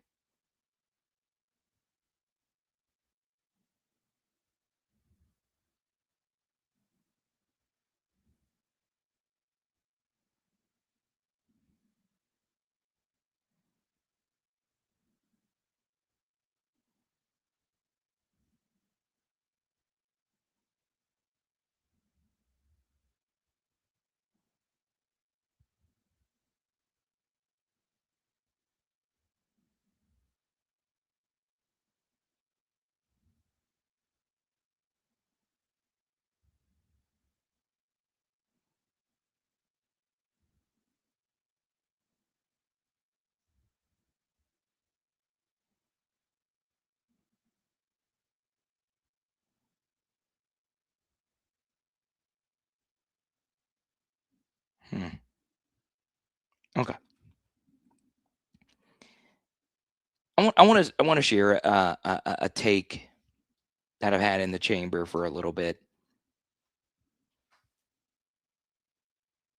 That was a little painful from the LSU side of things. Wouldn't it have been nice if LSU had CJ Daniels this year? He is so good. He is so good. Okay. And when CJ elected to transfer, I didn't pile on him at all. Okay. And some of CJ's frustration was very quarterback centric. He goes to Miami. They don't win that game without him tonight. Okay. CJ's really good. And last year, I didn't like the way that some fans said that he wasn't that great. Okay. The film did not back that up at all. It's a little bit harder with the broadcast film, but the All-22 painted a very different story involving Daniels. He did get open, and Garrett just didn't see him, or he missed him. And wide receivers have an appetite for numbers. And CJ was very frustrated, even though we paid him well as a wide receiver in the transfer portal, that he didn't score a touchdown last year. Okay. In all my years of watching LSU football, I have never seen a wide receiver get more unlucky than him. Whether it was Garrett missing him or we missed a block where if Garrett had an extra second, he'd probably find CJ, or Garrett will have tunnel vision on Aaron or Kyron, and Garrett can have that with the receivers he's played with for a longer period of time. And you see why CJ transferred. Okay. So that's why I've always defended him. And true story, when I was doing film reviews, it was either CJ's mother or someone that he knew told me how good of a guy he was. He is, he donates some of his, I think, NIL, or he donates his time to epilepsy awareness and so on and so on. So, yeah, it's painful to watch him have the season that he had. But he ended up being right. And part of why I'm glad Lane Kiffin is here is I don't think there's going to be a whole lot of offensive players that are going to leave and then our situation get worse. Okay. But y'all, CJ was really good. And I do think this year, I don't like to pat myself on the back, but it kind of exonerated some of my defense at the time when I would defend him for his lack of production. He did end up being the first wide receiver since Terrence Tolliver who was outside of the state of Louisiana to catch 40 passes in a season. But I can go through almost all the unluckiness he had. Deep pass versus Arkansas should have been a big touchdown. Pass interference. Deep touchdown versus UCLA. Garrett missed him. Deep touchdown pass versus South Carolina. Garrett didn't even throw it to him. Hit a check down. Touchdown versus Florida. That probably would have won us the game. Kyron Lacey offensive pass interference. There are so many of these. The film looked really good.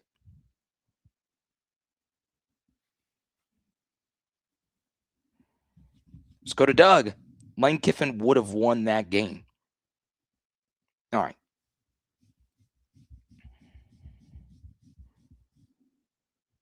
I tried to explain this during the last live stream. And I did it in front of most LSU fans, and you agreed with me. But in this game, there weren't a whole lot of mistakes that I felt Golding made in terms of like actual head coaching. But in the Georgia game, it was a mess. Some of the decisions he made. It was an absolute mess. And then tonight,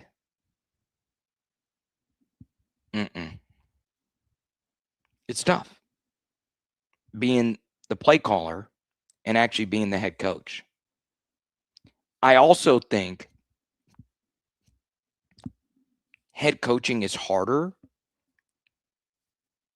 if you are a primary defensive play caller compared to the primary offensive play caller.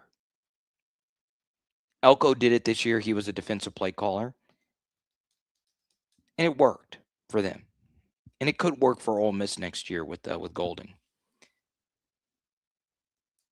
But I do think Blake Baker explained it really well. So much of defensive football and offensive football as well. But I do think more defensive football is problem solving. And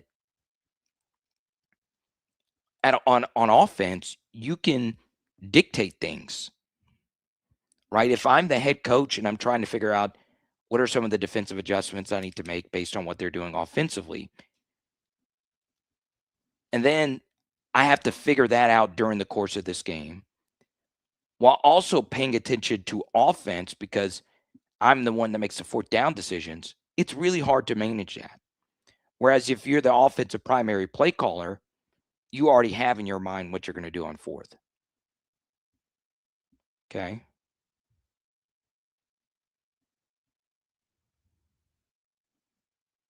Let's go to Nick Toole. He still only had 42 catches this year and 469 yards, and that's with playoff games. He had 7 touchdowns, but that was mostly the beginning of the year. Okay. I think he would tell you he's not the best receiver on his team. That would be number 10, Malachi Tony. They were a run-first offense. And truth be told, Carson Beck's not that great. Okay?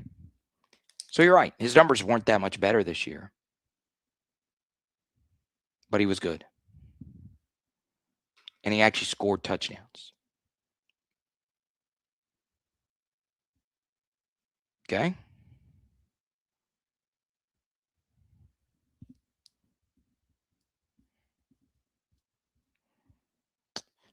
Kevin, I don't know, but I do want to bring up a guy that we missed on was Brennan Sorsby. That's who LSU wanted. And there have been others that have said Sam Leavitt was the number one quarterback on LSU's board. And it very well still could be. Okay?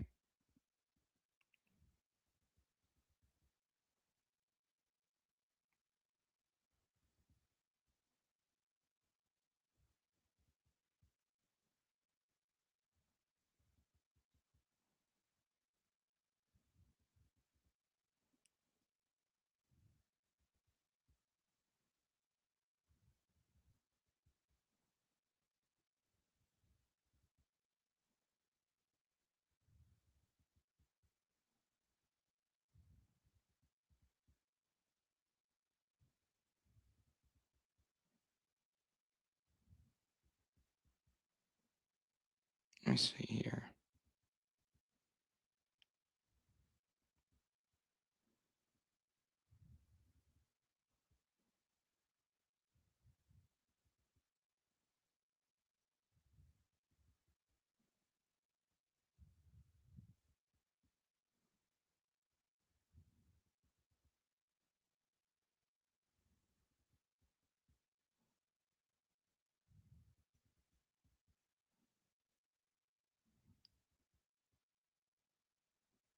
Trying to make sure I'm not missing anything.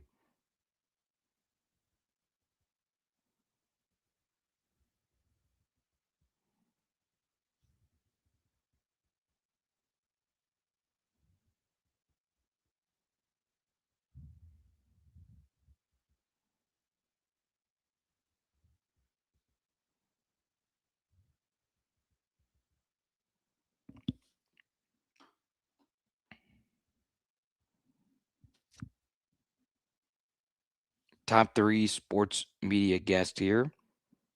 Dead or alive? Because I think you know who my number one would be.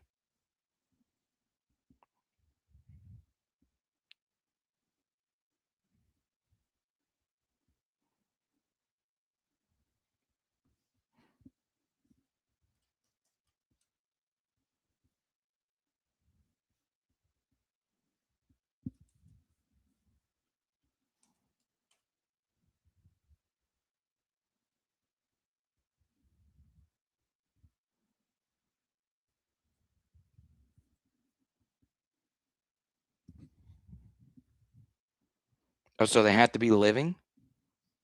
Pegasus is like, you better pick someone that I can actually see on here. Bill Simmons is up there.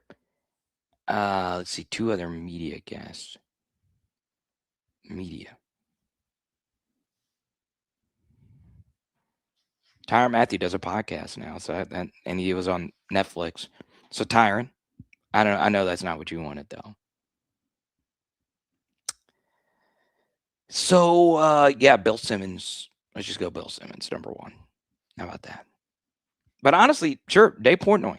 Why not? I'll ask him why he hates Lane so much. He had another Lane tweet tonight. I'll just ask him straight up.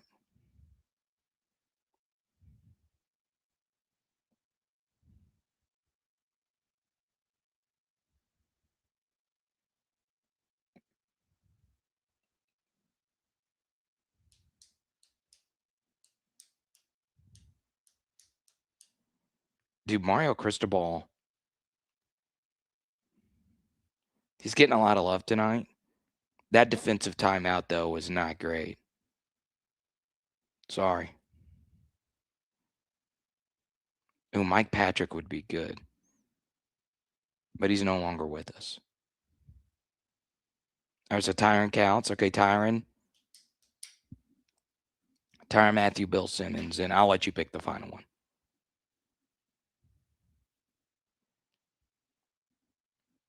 Oh, how about we gotta include a female. Let's go a Kate Abdo. Let's do it.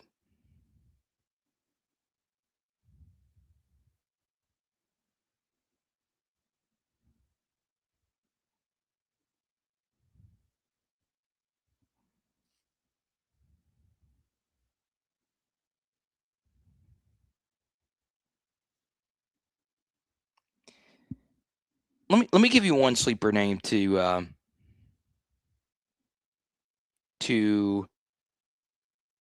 sleep on here, because it's kind of a similar situation to that of Deman Williams, but and this is kind of irresponsible. I'm gonna go ahead and just throw it out there. Noah Fifita, all right, he is the quarterback at Arizona, and he's at Arizona. Okay, there's no more Tet McMillans walking through there, and Fifita's at Arizona. He could have been able to rejoin Jet Fish. They take back Deman Williams. Fifita is not for everyone, though. He is shorter. He does have some mobility. It's not elite mobility. Does throw a catchable ball. Arizona was sneaky good, 8-4 this year. If it was a 16-team playoff, they would have been the first team out. You want to go Russillo? Yeah, well, I'm not going to call Russillo and I friends, but I did walk into Lucy's in New Orleans, bumped right into him, and he remembered me from a dinner we had.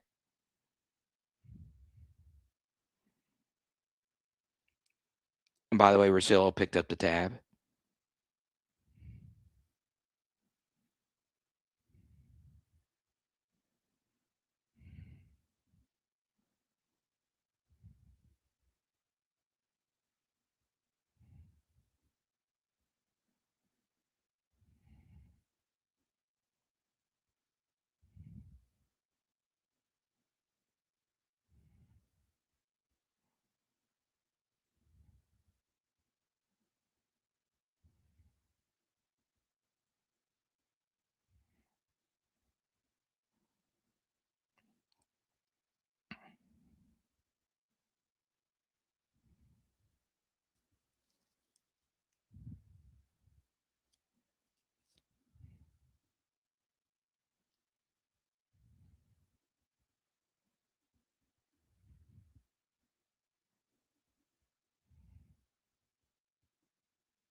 Also, hot take.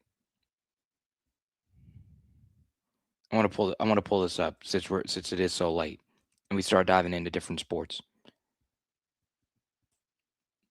300 of 11 sickos still in here. Okay, Fulwiley went off tonight. And once the portal dies down, we do more women's basketball coverage. I wouldn't call myself an LSU women's basketball super fan, because if you were, you would have watched them tonight versus Georgia. And I didn't. But I am a big fan. Okay? These are their best uniforms. The all-black uniforms that they debuted tonight. And part of why I think the All Blacks are the best uniforms is I did not like the new LSU uniform design. I don't like the digits. I don't like the numbering. So because it is a new uniform, I like it being different. I think what would have made those being some of the best LSU alternate uniforms in any sport is if we still had our traditional uniforms, and then we had those all-black uniforms with the digits and all of it. If I were Kim, next year I'm going back to the old uniforms that we're known for, and then keep the new uniforms as that black alternate uniform.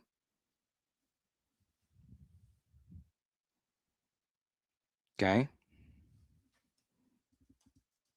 Now, the problem is, based on my understanding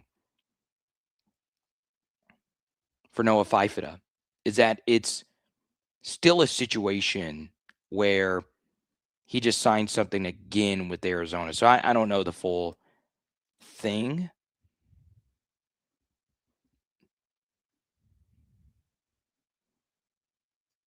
It is crazy. I get an Ultra ad.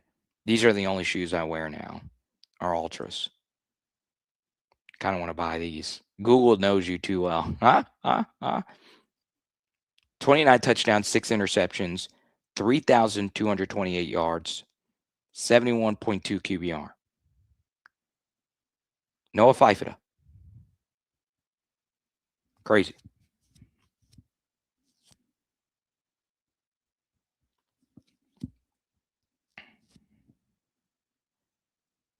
Great career, too.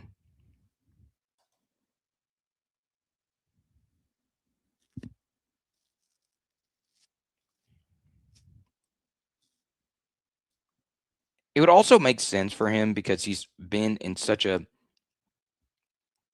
he's been through everything at Arizona. But I do think you would be concerned with him not being a big rushing threat.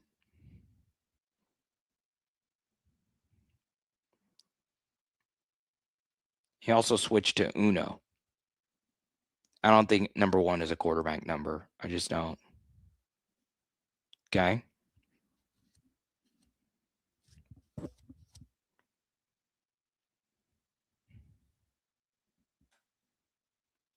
Here are stats.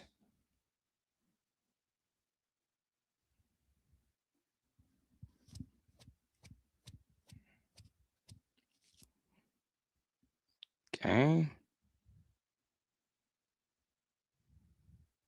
2024 stats.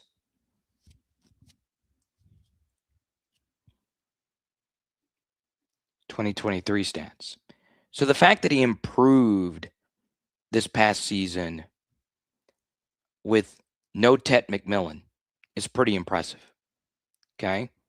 I will tell you the thing that does concern me is 29 sacks. Okay. I don't think sacks is the most exact stat. I think pressure to sack ratio is more important. I don't have that pulled up right now, but 29 is a lot of sacks. All right. Had a 5-sack game he took versus Oklahoma State. They're bad. 4 sacks versus Colorado. Also bad. 3 sacks versus SMU.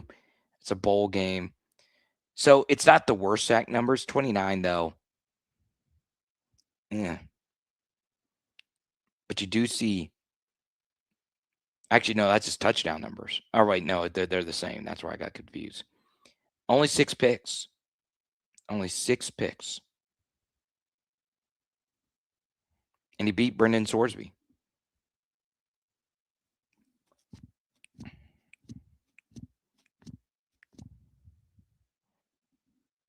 Okay, Gulf Coast. Yeah. Shreveport Card Show was a lot of fun. You missed out on it's so crazy seeing Dustin Poirier in the flesh. One of my biggest regrets was not going over there and taking a photo with him, but, my booth was busy. And I feel like I'm going to meet Dustin Poirier one day. I freaking love that guy. We were born like a few days apart. And I think it's safe to say he's done.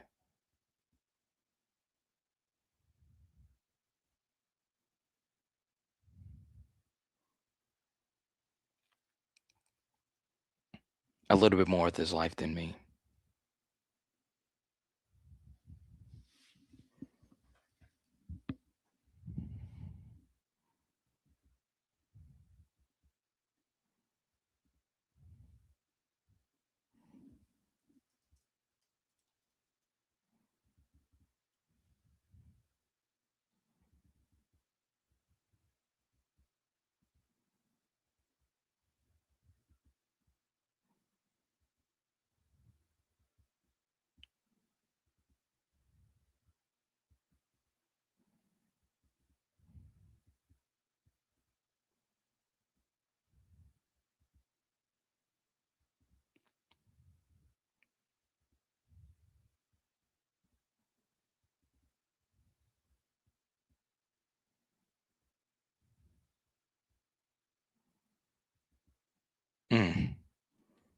What do y'all think about this?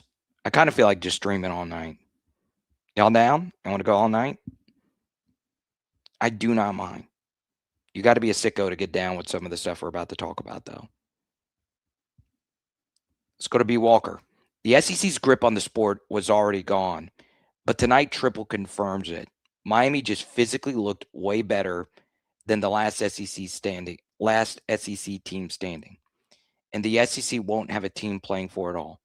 The SEC has fallen. It is no longer what it thinks it is.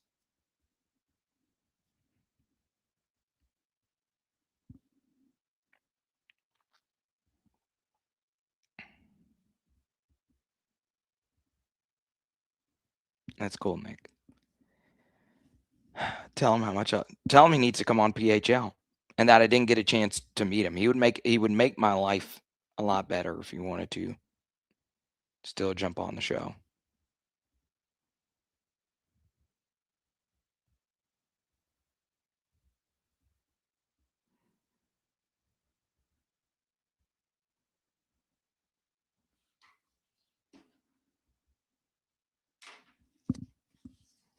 He's partially right. Okay. The SEC just was not that great this year, in my opinion. And I'm not just saying that from the bowl records. It's tough, man. It's really, really, really tough. I do think, and someone called me the brown paid a little bit earlier. Obviously not that. But I do think he made an interesting point that it does seem that some of these non-conference teams do play more together. It does seem that they are coached better. And when you look at the NFL, all right, let's use the NFL for instance. The Jaguars were a laughingstock last year. A laughingstock. All right. But who was Jacksonville's best player last year? It was either Hines Allen, Chris Olakuen, their linebacker. You can make the case for either one of them. I do Jaguar film studies on my NFL channel every week. But the best player was Brian Thomas Jr. Okay. Historic rookie season.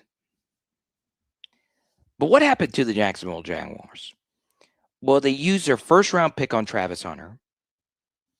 to where when he got hurt, the offense took off. Really took off. They haven't lost, really. And BTJ wasn't as good as he was last year. Drops, sophomore slump. I think we all know BTJ is going to get back to Pro Bowl level in year 3. But what happened? They got better coaching. Jaguars play together. They have a really good culture. They have a culture so good that they managed as a team to surprise Trevor Lawrence with a grill. A grill. Culture. And schematics. Liam Cohen is an offensive genius. He won games with Will Levis at quarterback. He's good. He's really good. So think about it this way. You look at the NFL playoffs. Who's in the NFL playoffs right now? The teams that have the great coaches. Almost the entire Shanahan tree is in the playoffs. Outside of Mike McDaniel, who's going to get hired as an OC pretty soon. LaFleur's in. They lost their best player. No problem. They're in. 49ers didn't have a defense this year, but they got better at DC. They fired Steve Wilkes. Well, that was 2 years ago, but you get the point. Coaching. Sean McVay, coaching. It's coaching. Sure, talent wins in football. But when the talent compresses, coaching matters more. Okay? Togetherness matters more. Culture matters more. And with the SEC being what it used to be, there's a lot of coaches like a Les Miles that weren't that great in team meetings, disorganized, disheveled. You still win. Why? Well, you have Patrick Peterson. Russell Gage didn't transfer. Stayed until his senior year. DJ Chark didn't transfer. Matt Flynn didn't transfer. The sport changed. Okay? And you look at these teams like in the Big Ten. Those teams just play more together. Once again, this is very subjective. And I do feel that when the talent is compressed, the coaching does matter more. And football IQ matters. And when you watch a lot of SEC football, you do see a lot of things where why would that player decide to do that? Like there are so many instances when I'm watching, I'm like, there is no way that the defensive tackle who is lined up in a one technique in a 3rd and short situation is looping around a defensive end. There's no coach that would ever do that. You see it. You see it. Like it's insane. And when you look at a team like Indiana, they're older, they're more well put together. They're much of 3 stars that have played a lot of football. And I think some of these SEC teams paid up for the 4 and 5 stars. They tried to play them early. And they're not quite ready to play winning football.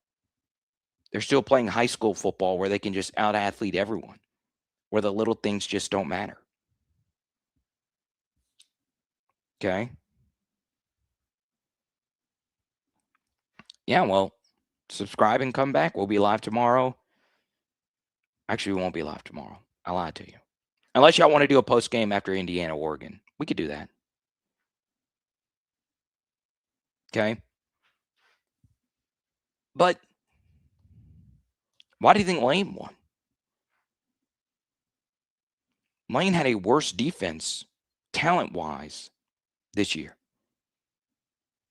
Some of it was schedule luck, but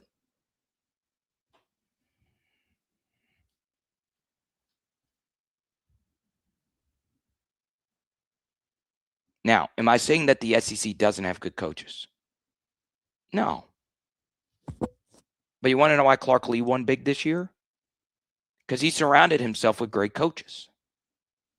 He had Jerry freaking Kill on his staff. One of the best coaches of the past decade.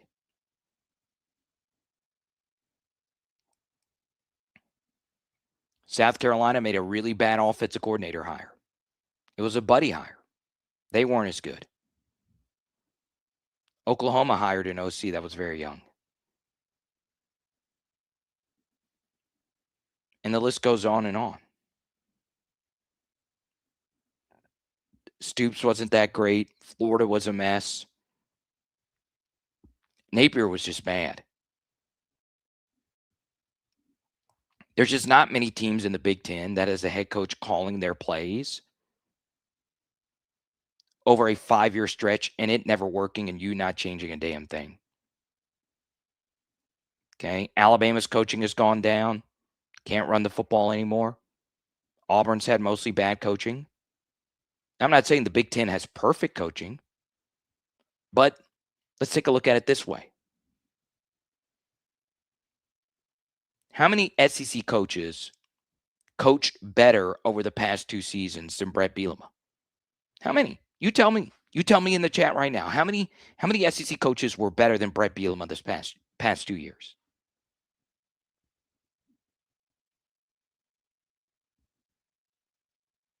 Okay. Beating a good South Carolina team that many wanted in the playoff.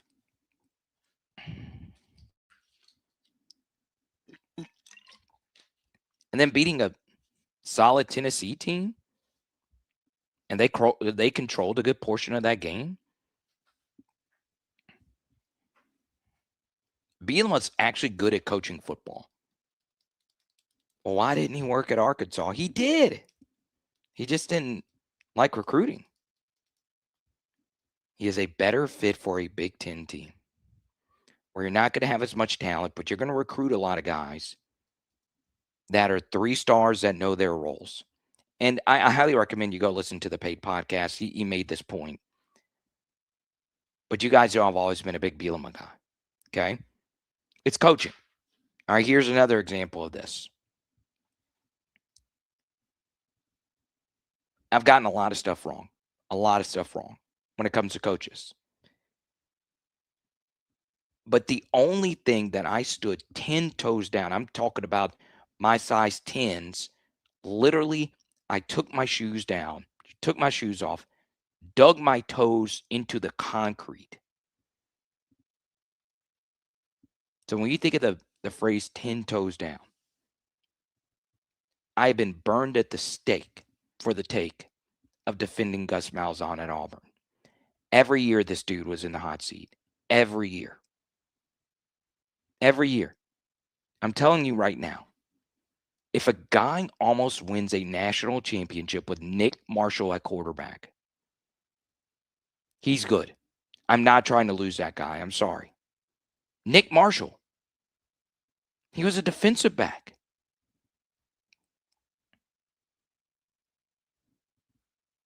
Nick Marshall. Like, what are we doing here? And I know they had a lot of miracle things. They had the 4th and 18 versus Georgia. But Nick Marshall?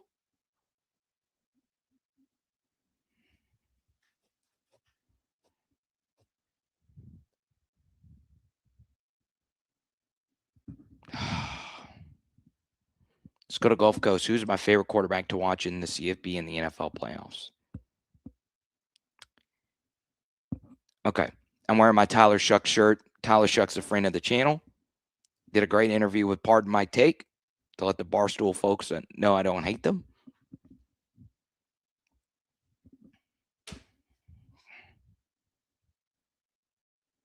But this NFL MVP thing is all wrong. It's all wrong. Dude, I have never seen someone get an NFL MVP wronger than the NFL is doing right now. They're trying to decide between Matthew Stafford and Drake May when the MVP is a quarterback of the Los Angeles Chargers. Now, I understand it's difficult as Joe Burrow guys, and all 1457 of you in here, which I don't think is an accurate number, but it says here there's 1458 of you in here. We think it's difficult to, compliment Justin Herbert because we get into the, is it him or Burrow, because they're in the same draft class. But why? Who the fuck makes these NFL arguments to not include Justin Herbert in the NFL MVP? I mean, what the hell are we doing? The fact that not everyone is screaming at the goddamn rooftops about how good Justin Herbert was this year is one of the biggest disgraces in the history of the NFL. Y'all, regular folks like me and you can pay a measly $100, which is a lot of money. It's a lot of money for me. I don't have a lot of money.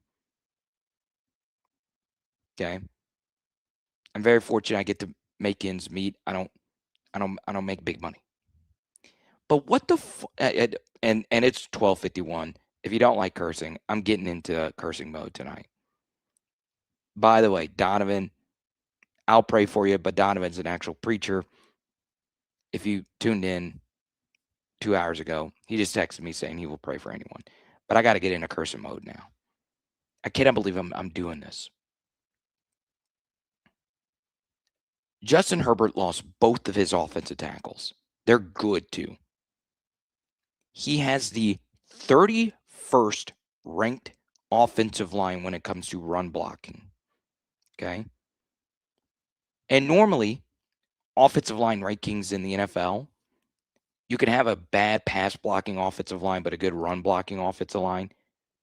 His offensive line, 31st in pass blocking, 32nd in run blocking.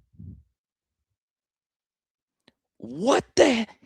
And he played as good as he did? And his receivers drop everything? In the AFC West? What? We're not including Justin Herbert in the NFL MVP talks? I understand you shouldn't cry for him. He's a good-looking quarterback who lives in LA and he's dating Madison Beer. That's a life well lived. He makes more money per game than most of us do in a year. He's also one of those guys, it seems like it's not something that he loses sleep over. But the reason why I brought up the All-22 is you can go watch the games. You can go watch the games for yourself and see what this guy's done this year. With no offensive tackles. They went and got Mekhi Becton from the Eagles. He sucked. He sucked. Okay, he went from the Eagles, best offensive line of all time. He was the worst offensive lineman on that team. Got paid big. Part of why he sucked. The good offensive tackles got hurt. Joe Alton, Rashawn Slater.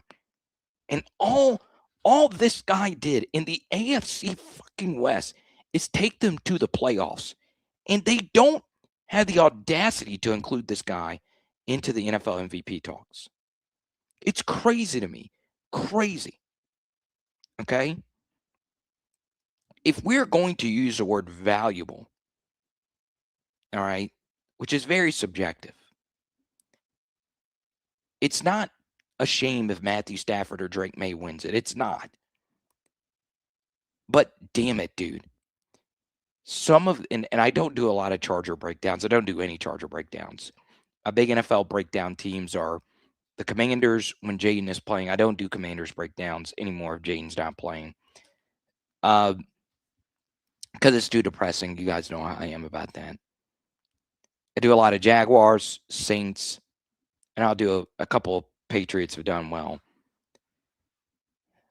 But when I sit and watch Justin Herbert with my NFL Pro All-22, it's like, this dude is Superman.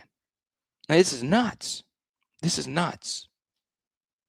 So he's getting royally fucked. He is getting ramrodded. And you know what a lot of these voters do that piss me the fuck off? Dude, it pisses me the fuck off. They do this, well, you know, he's only 27. And they're doing this to Drake May as well. He's got many years of football left. This is not a Lifetime Achievement Award. If you were going to fucking do that, take Patrick Mahomes' MVP away and give it to Drew Brees. I'm so sick and tired of them. Well, he's older. The same thing that happened to Jokic in that MVP season when they gave it to Embiid. Well, Jokic doesn't have so many MVPs, and Embiid, let's give him one when Embiid ducked Jokic 10 days before the award in a head-to-head. Dude, I'm so sick of this political MVP voting. So sick of it. But we're just going to give it to a guy that is on the first or second seed. We do it every year. And dude, it drives me nuts. Justin Herbert got fucked. So yes, he's my favorite quarterback to watch in the NFL right now. If you really want to appreciate quarterback play with zero help, because Lat McConkey hasn't been as good. Keenan Allen is on his last leg. Quentin Johnston, you never know what you're going to get out of him. And Trey Harris hasn't been as good as I thought he was going to be. Aronde Gatson is a really good tight end. Drops a lot, though. Can't block either. And Amarion Hampton's been very unhealthy. Justin Herbert's probably my favorite quarterback in the NFL. In the playoffs. I love watching Stafford. I love watching Dak. He's not in the playoffs. And then obviously Joe, Jaden are my two favorite to watch, but that's a bias. Nobody commented during this Herbert thing. I felt like that was a bomb. I feel like my old stand-up career. And why is this dude talking about Justin Herbert? But I get passionate about that, dude. Like, you watch a Bo Nix game, I'm like, damn, this dude's got Sean Payton. This dude's got Cortland Sutton.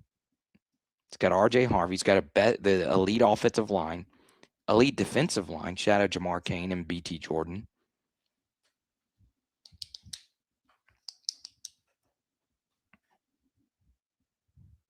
And you put on Justin Herbert film?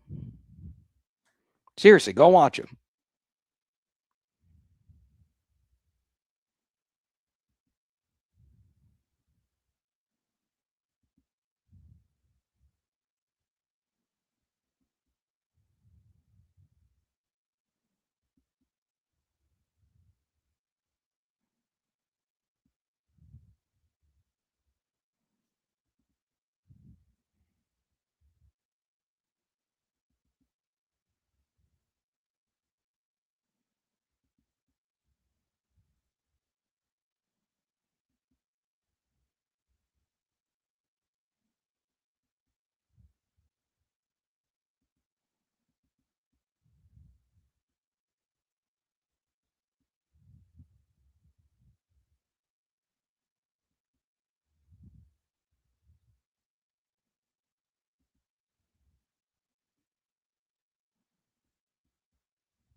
Yeah, I mean, Drew never got one and Matt Ryan got one. We got to live with that the rest of our lives. And did Matt Ryan deserve that MVP that year? Probably so.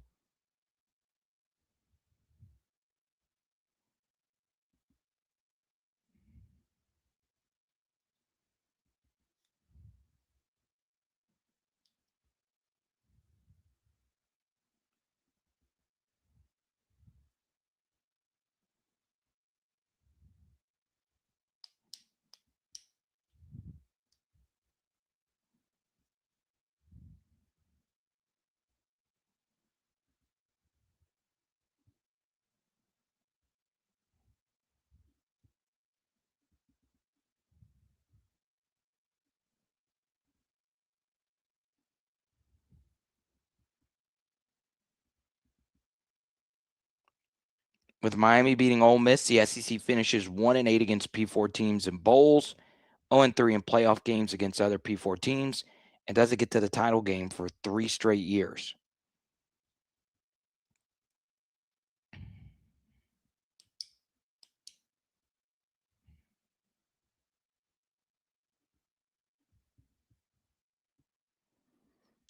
I think Ross is pretty. Moscona says it's pretty good. I've not talked to anyone, and for me personally, as far as him, but it looks good. It looks good. And the CFP playoffs is Trinidad, dude. I'm gonna miss seeing him play. He doesn't deserve the extra year of eligibility unless he comes to LSU.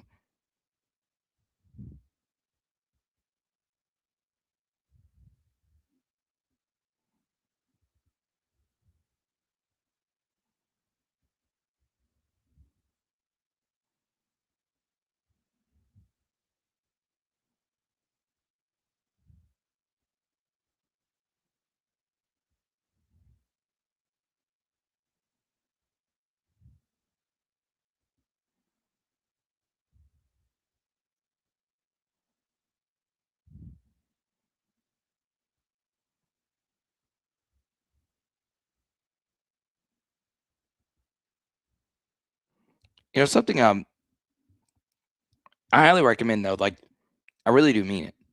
Even though I was mad at Barstool for posting the second video, I do think of that phone call Lane had with Mincy. Mincy made a good point that the enrollment at Ole Miss has gone up 19%. You want to know something crazy? So I was I didn't really watch a whole lot of Longstreet Connor, but I will tonight when I get off this live stream. You know what's interesting? I went to crap, what was I saying? Oh. So when I went to LSU, I was a high school student in Arkansas, and I had scholarships. I think I had one academic scholarship, and our high school did a scholarship fund as well. But my parents wanted me to go to LSU. They're from Baton Rouge, and I didn't visit anywhere. I did not visit anywhere. I only went to LSU. I never went on the campus. Like, even when I would visit to see my family, I never really walked around campus really at all. I just went because of the football team. I look to see if they had a good student media program? Sure. But even if they didn't, I would have went there and found a way to get one done. I went because of the football team. Okay. Lane made a lot of people a lot of money.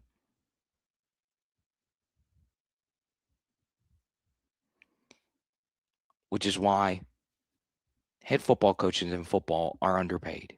They are. They are. What Kirby Smart does every year, he's so underpaid.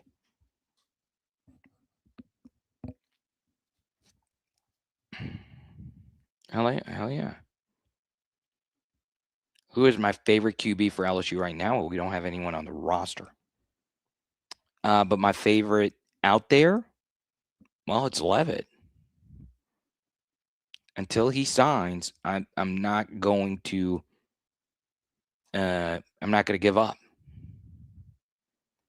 Well, Carter, the visit didn't go good.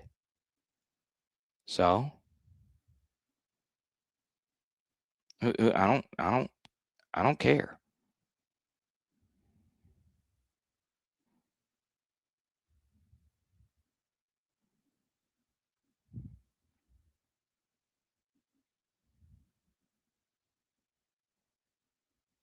Chubbs wants to go all night. Let's go.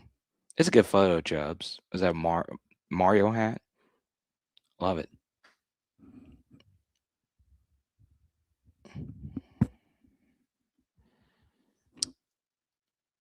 That's funny.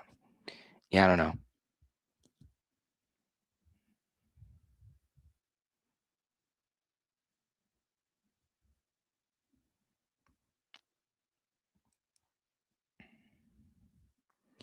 I do think, though, when I watch, and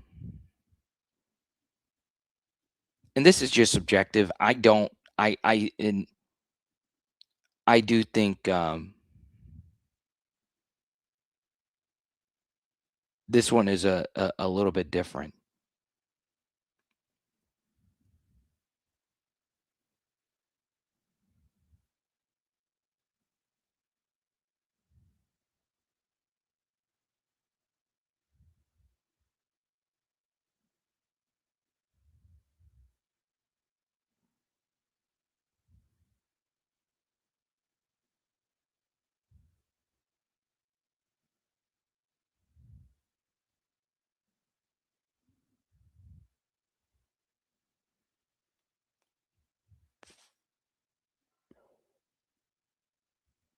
Let me see.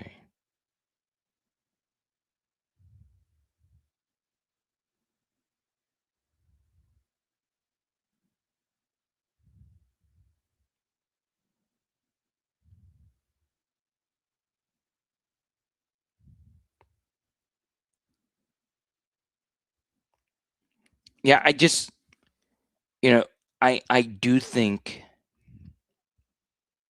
and there were bad coaches in the Big Ten. Jerome Moore was not a good coach. The fact that he almost lost to Northwestern in that game, but the success rate disparity in that game is crazy.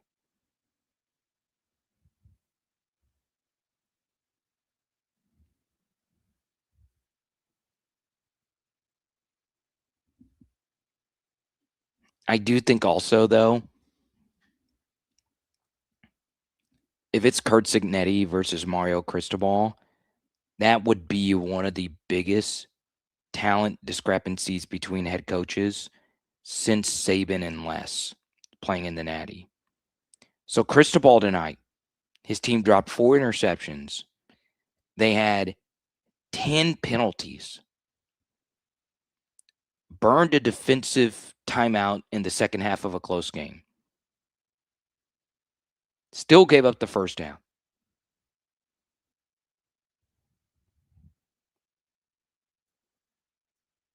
Outgained Ole Miss.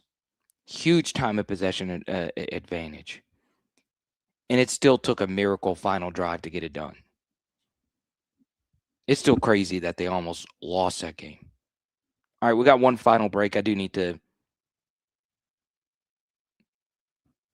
relieve the nozzle real quick. So we'll be right back. PHL Nation, it's time to lock in and get serious really quickly with our friends at Fortified Gulf Coast and FortifiedGulf.com. This is my buddy Ramey. He is one of many Fortified Gulf Coast inspection professionals that are doing something to help you not only save your home, but your memories. The Fortified program got started about 13 years ago. We adopted it here in New Orleans about 2.5 years ago.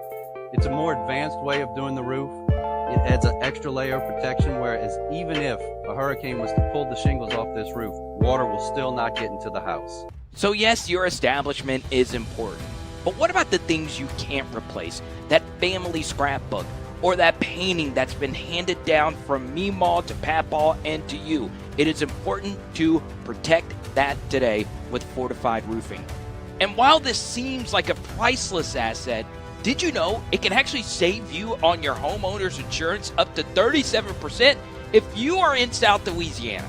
Just call the number 504-444-7563. That's 504-444-7563, or visit fortifiedgulf.com. That's FortifiedGulf.com.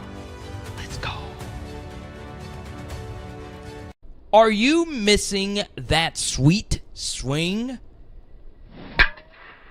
If pain is holding your golf game back, you must check out the full simulator at the Lafayette location of Laborde Therapy Center. Yes, Chase and his team built this simulator to go along with a full set of programs catered to your needs. Yes, this entire team at Laborde Therapy worked hard to fix that back, your elbow, shoulders, wrists, knees, toes, it doesn't matter. At their Lafayette location, 337-981-4053. Call today. But what if you don't golf? And what if you don't live in Lafayette? No problem. They fixed anything therapy related. Book today, labordetherapy.com, with locations in Carencro, Youngsville, Morgan City, and Crowley. Labordetherapy.com. LABORDE therapy.com. Let's go. All right.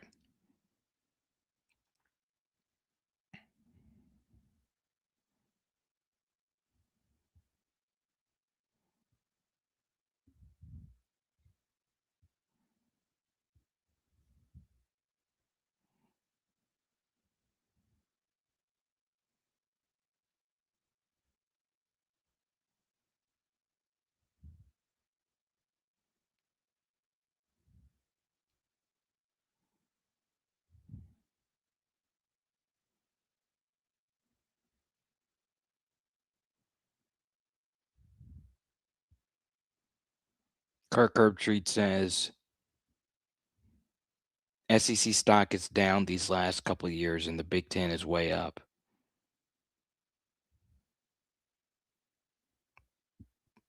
I just don't know, y'all.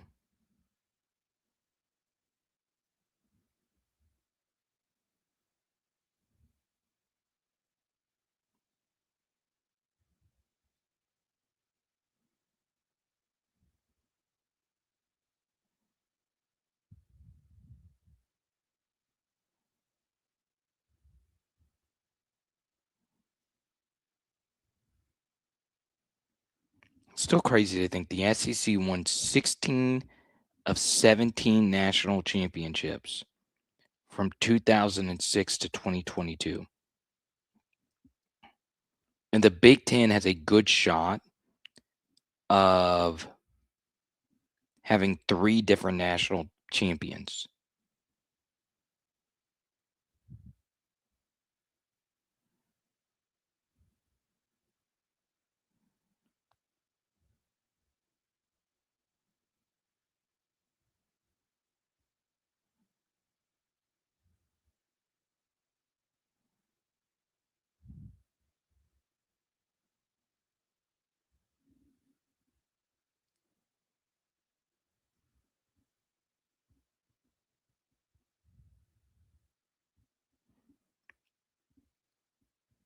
You know, one thing I wish they would do. All right, so,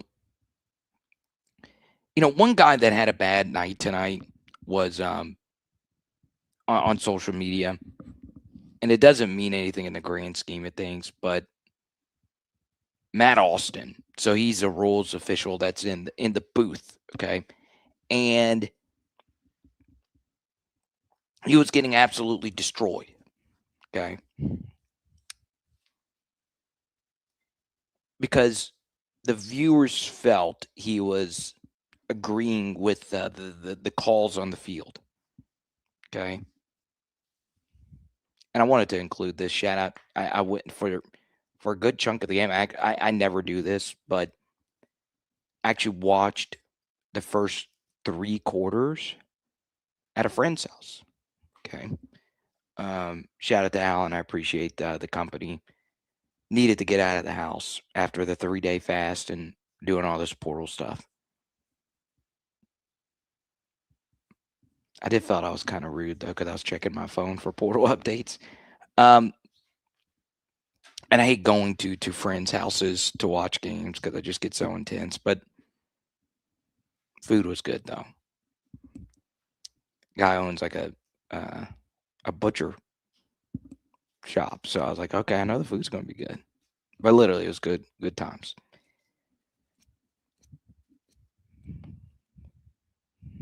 But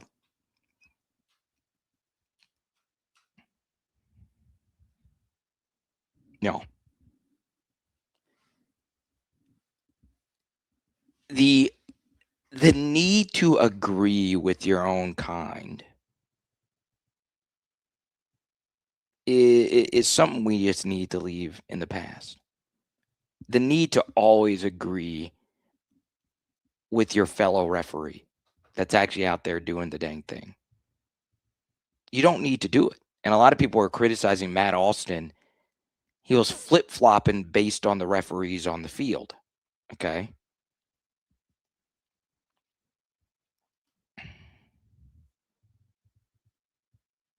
So I hated that. I literally hated that. And I think that's a big problem we have in our society, right? There's, whether it's politics, whether it's music, you know, I told my wife, hey, a lot of diehard Taylor Swift fans don't like the new album. You don't have to like the new album because it's Taylor Swift. Same thing with Lane Kiffin.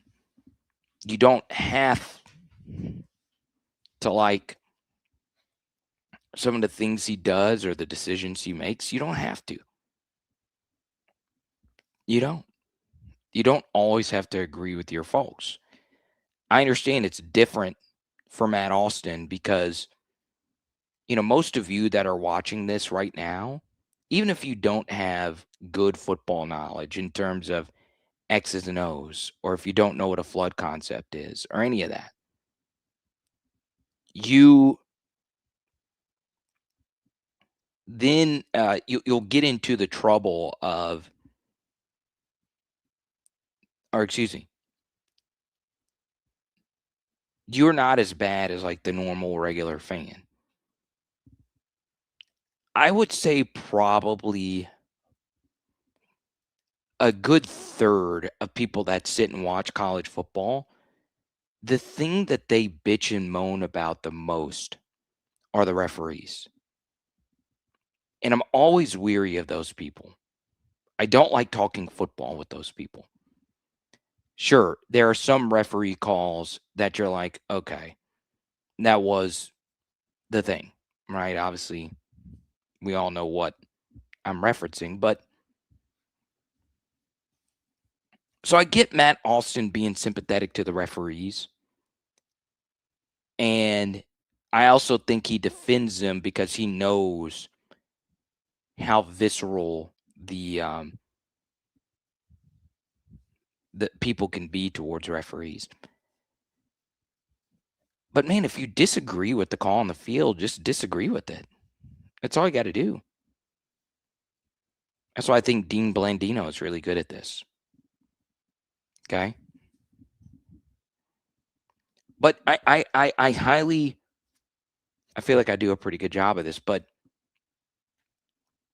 whether it's your spouse, whoever, if you disagree with something that they do, disagree with them.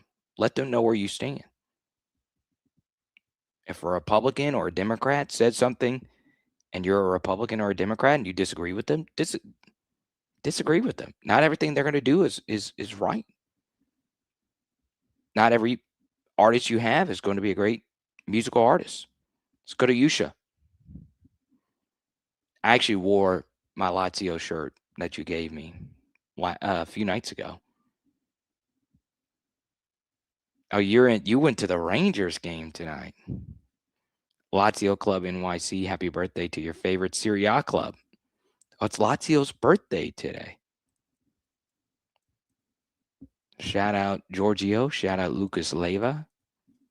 Forever LSU. Thank you for the super. Let's go to Gulf Coast. Careful coming off a 3-day fast, brother. Got to eat foods easy on the stomach. You do.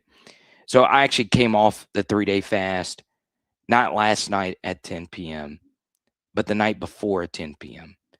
So I decided to keep the fast going until 10 in the morning the next day. And I did everything you're supposed to do. I did the bone broth and kimchi. slowly worked myself back in. The problem was during the fast, and this is obviously TMI. Ironically, I did the fast at the same time as Braden Fiocco. And we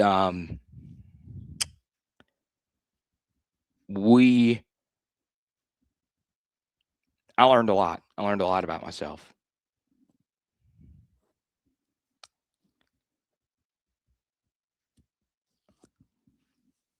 But the problem with me during my fast is that I was not number 2-ing. I wasn't. I was not Matt Ryaning. I was not Derek Jetering. I was not Justin Jeffersoning at LSU. And then for dinner on that night of the fast, I ate some eggs and sausage. And that night I woke up at 4 in the morning and I could not quit Cam Newton at Auburn. It was ridiculous. And then I woke up and I was my lightest weight since high school, 189 pounds. I was 222. I'm down to 189. And it was fascinating. I learned a lot about myself. It was my second 3-day fast. I did a 5-day one the year before, and I loved it. I flat out loved it. I think, it's not for everyone. You should read up on your health benefits if you're diabetic. My mother's diabetic, so diabetes runs in the family. So if I do get it, I probably won't do a 3-day fast again. But it's not for everyone. I like doing it. But tonight, after I ate a burger and fries, I was fine. Then I started feeling really weird when I drank a Dr. Pepper. Because I hadn't had sugar in forever. Had a Dr. Pepper and I was like starting to feel high. I'm serious.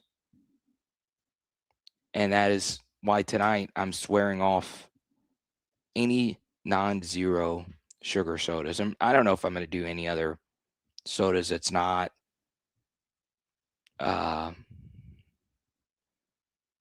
just any sodas in general.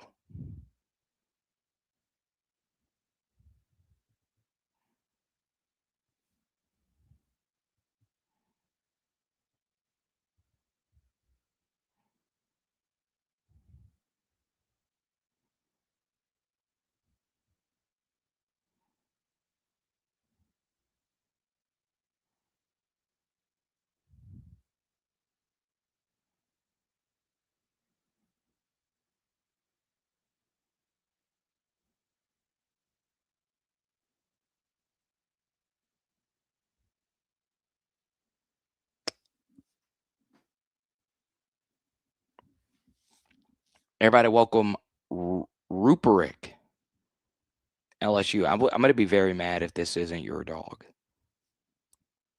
Transfer portal a complete disaster for college sports and students. Why is it a disaster for students in particular? Oh, I guess you're saying the athletes. No, it's good for the athlete, to be honest. It is.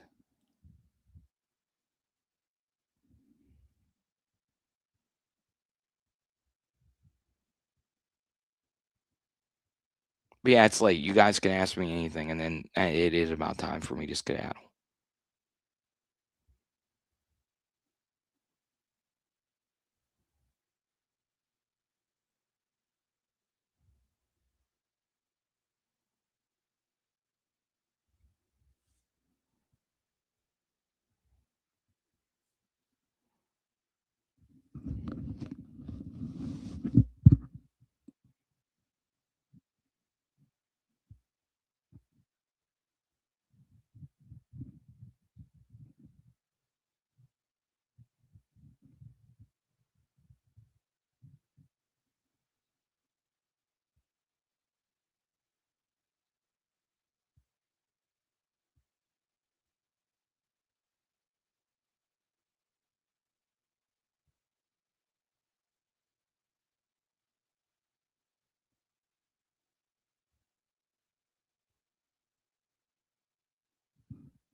I don't get the Laramie Tunsil reference here. I really don't. Tell me what you're referencing there. Let's go to Brian. Oh yeah, they can. They got a better shot versus Oregon.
If you don't like that question, what's more damaging for LSU, Tigerland or the Supper Club?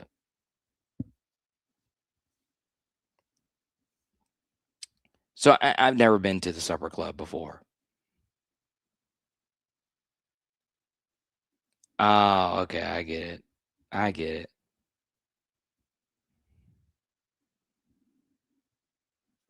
like I like it. All right, here's the problem with the Supper Club. Lane went, and Supper Club does a lot of good things for LSU. A lot. Okay. But it kind of goes along with the comment I made a little bit earlier about Raiola. All right. It is so hard to do anything in Louisiana if you're not authentic. It's really, really, really hard.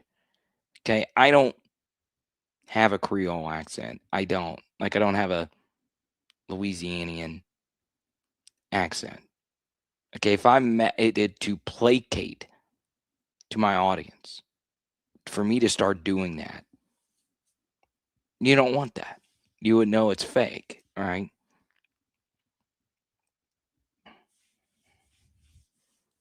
The problem with taking athletes to the Supper Club is it seems, because they do like the board and the sparklers. That's what they did for Sarah Williams, and what Pierce is referencing is Sam Levitt was taken to the Supper Club. Dominic Williams was taken to the Supper Club. Sarah Williams was taken to the Supper Club, and we never landed those recruits. Okay. Maybe Levitt. We'll see. But it's not Louisiana. It's not. Ed Orgeron landed Joe Burrow with the sack of crawfish. I was just brought in by a staffer. Why wouldn't you take them? And once again, the Supper Club could be I've never been. It could be a Cajun establishment. The food might be phenomenal. I don't know. But,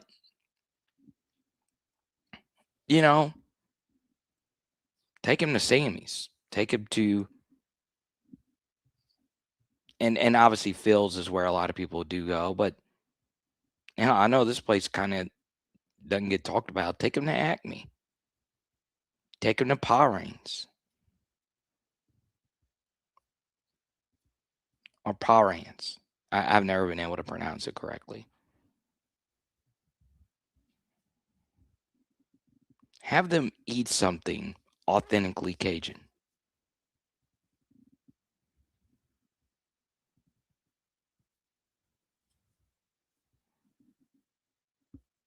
I will do it. Yeah, if Lane wants to do it, sure. I don't need any content from it at all. I would love to do it.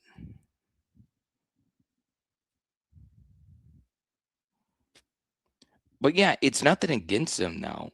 Their food obviously looks good.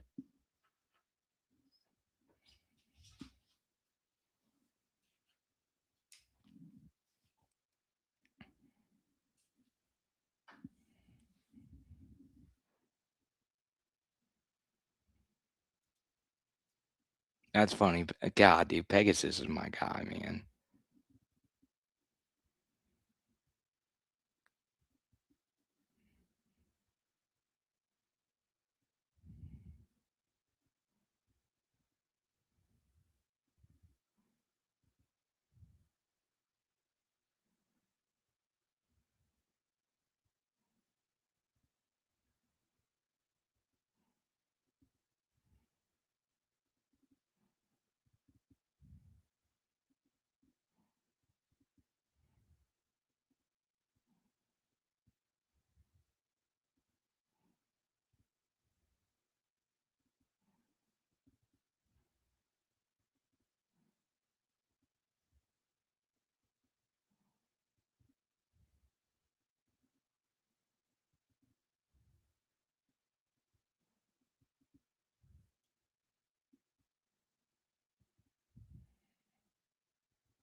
Stream till baseball season.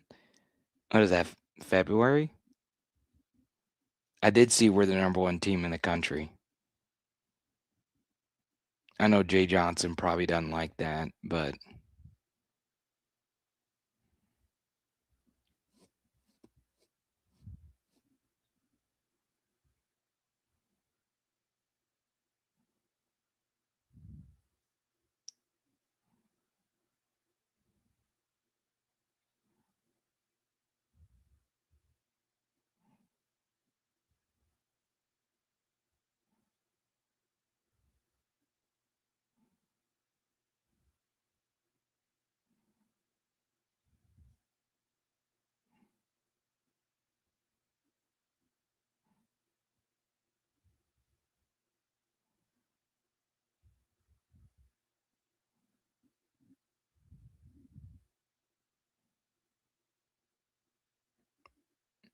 we're still 35 days from seeing Monster Milam. So at that party for a fantasy football thing, my guy Allen, I met a college baseball coach there. Or he wasn't a coach, he's a consultant. He played at a high level and now consults. And like he knows like some actual stuff. And you guys know I love college baseball. I know a decent amount about the history. But I'm not a high level baseball guy. I played, but I wasn't great. But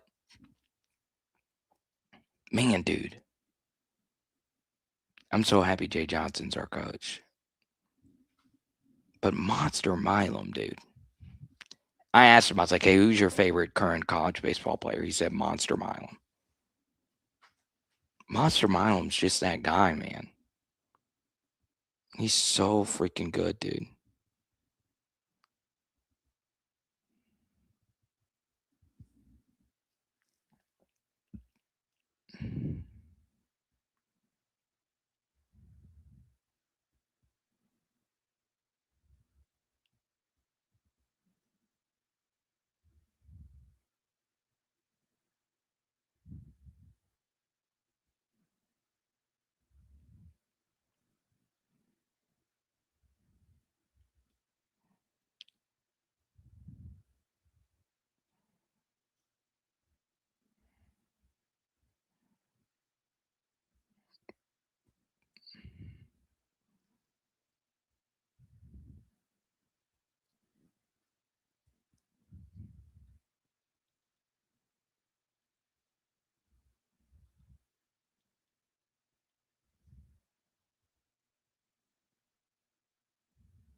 It is a little crazy. I didn't expect that. I didn't expect to go this late, but it's important to have diehards, man.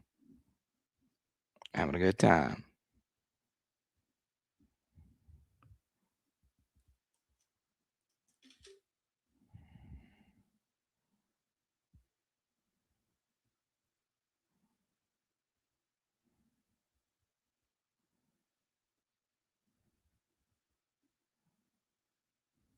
Yeah, Pegasus, shoot me. You have my email. Shoot me an email, man.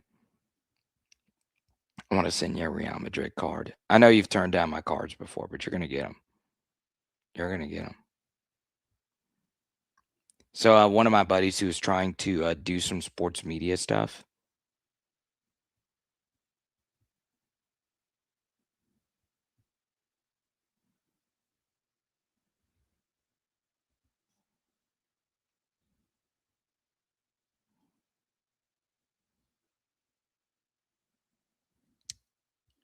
So he, y'all want to get weird? Y'all want to get really weird late at night? So one of my buddies is in New York City, and his name is Sweens. That's his name. And he was trying to get into media, okay? And, just trying to break through, doing something. He was interviewing like stand-ups. He's not really that big of a sports guy. And he did this interview with Mark Norman, and I sent him a message, and we became friends. And he broke through. He's got hundreds of thousands of followers, billions of views. And he did it by interviewing porn stars. He's known as one of the best porn star interviewers. Regular looking dude. He just sounded like he's not like the most polished interviewer or anything like that. Wears a fitted hat. He normally wearing all black. And that's all he does. He interviews porn stars. And I can't unfollow him. So if my wife sees me on the phone and he's on my thing, I'm not gonna unfollow him. He's my guy.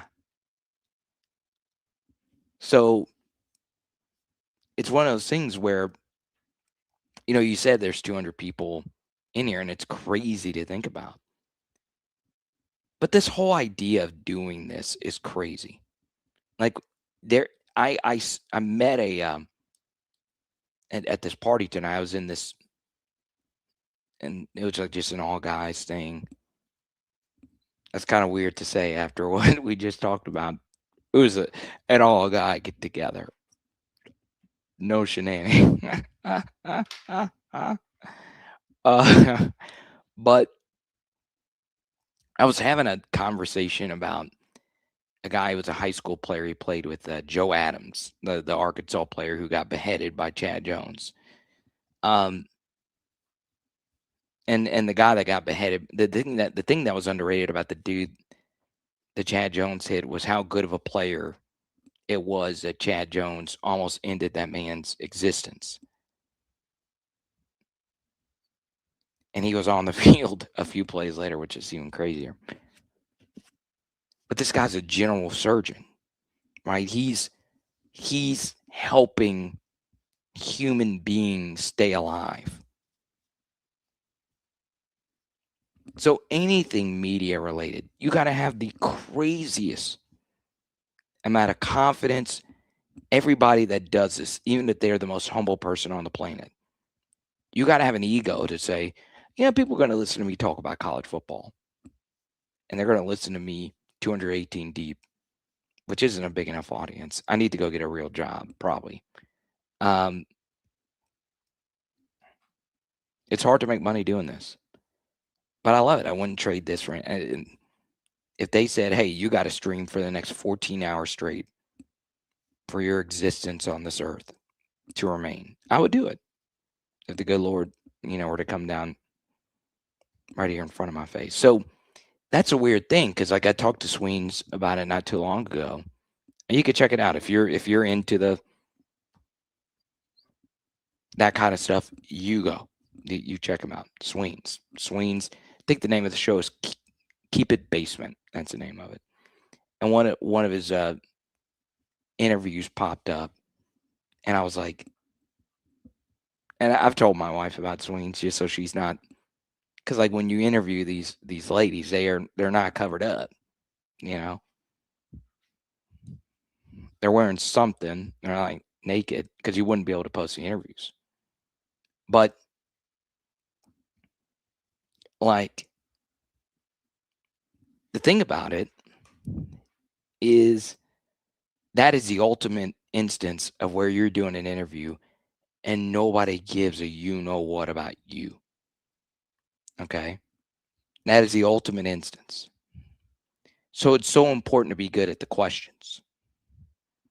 And Sweens is really good at asking the questions that people want to know. It's quick, short, to the point.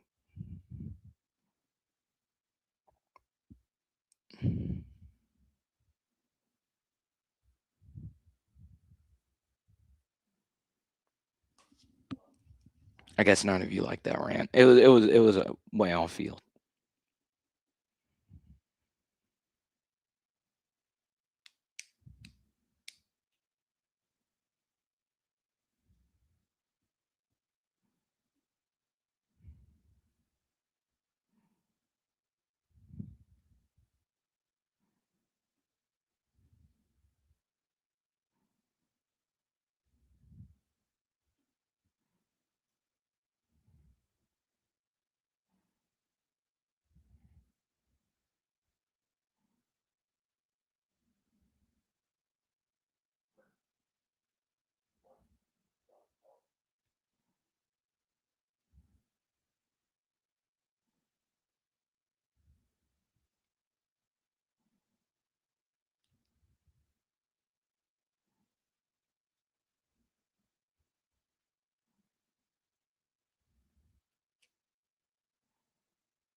The Georgia fans do not like Carson Beck.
I've still never eaten at Rufino's.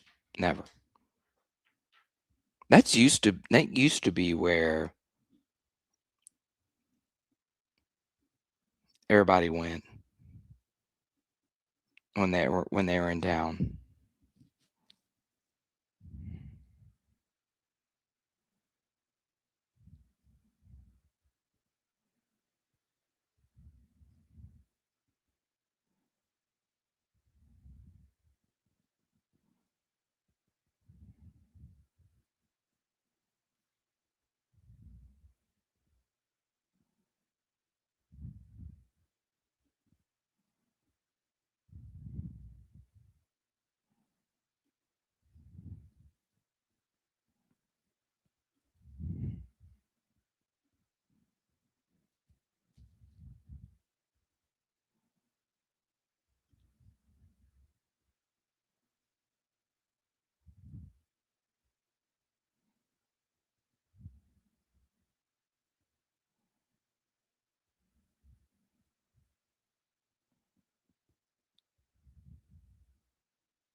Yeah, I've thought about it, and while I do think he would have worked, he's not.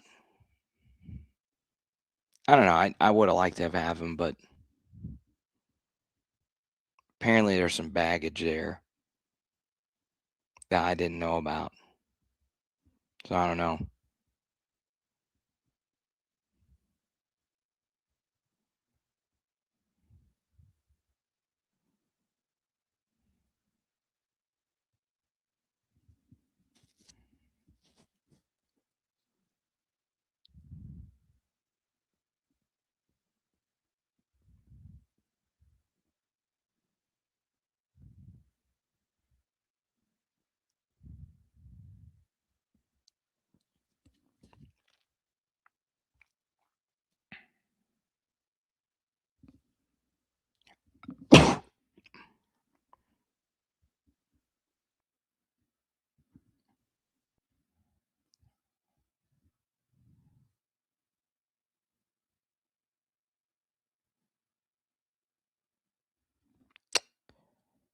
I gave my super deep cut a minute ago.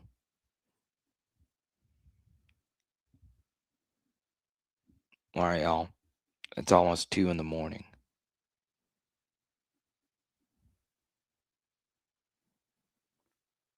You want to know why Flage is so good, though? She has a 0-point game, by far the worst game of her career. And then on a bad ankle, she puts up 25. I hadn't been able to watch the game. I don't know if Georgia sucks or not. It's still crazy.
French Market Bistro or Superior. I have been to Superior.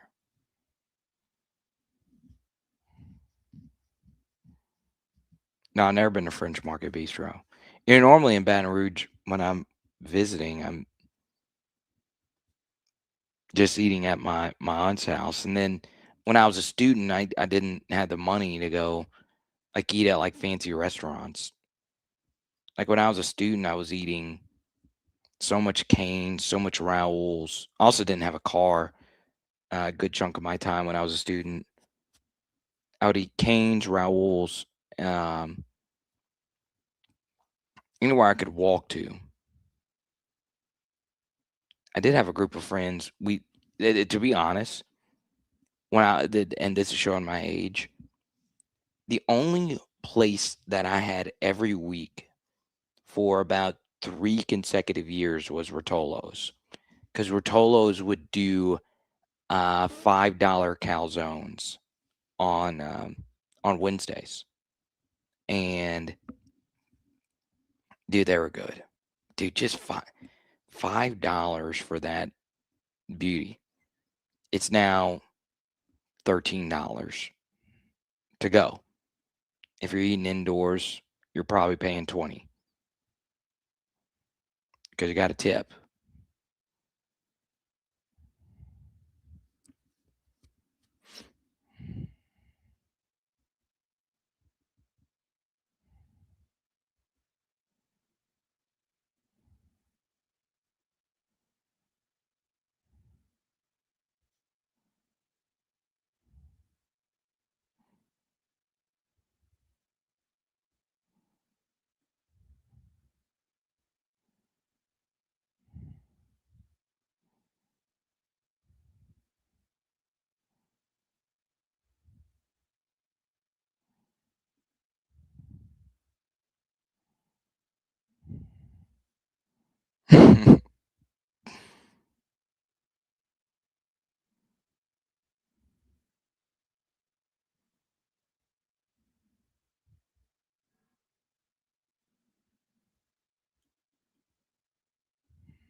We're sitting here giggling at each other.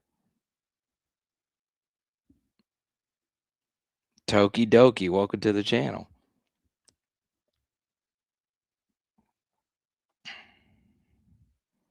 French Market Bistro.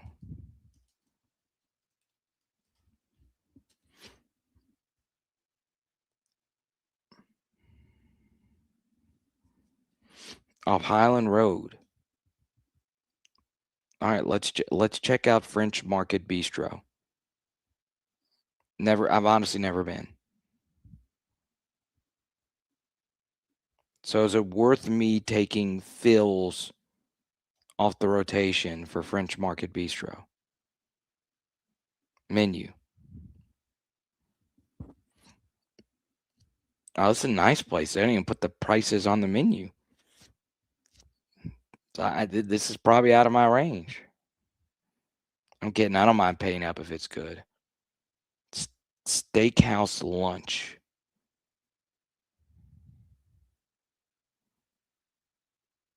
The tennis special. Shrimp and mushrooms stuffed in a fresh French crepe. Topped with jumbo lump crab meat, Mornay, cheese sauce, served with fresh fruit. Let's go. Shrimp and grits, that sounds good. What's the lunch menu? Let's get down to the dinner.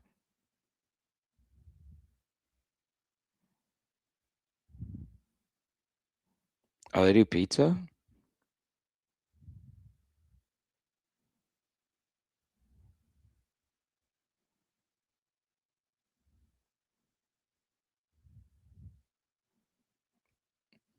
So here's the thing about French Market Bistro.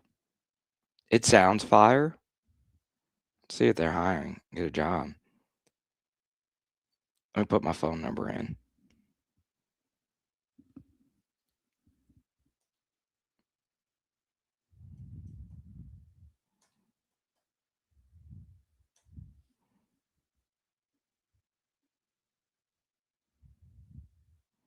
Oh, my request was submitted.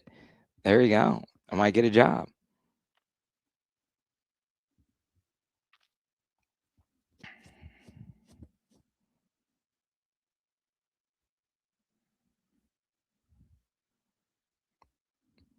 I didn't mean to put my phone number on the screen. Y'all can call it if you want. I don't care. It's 2 in the morning.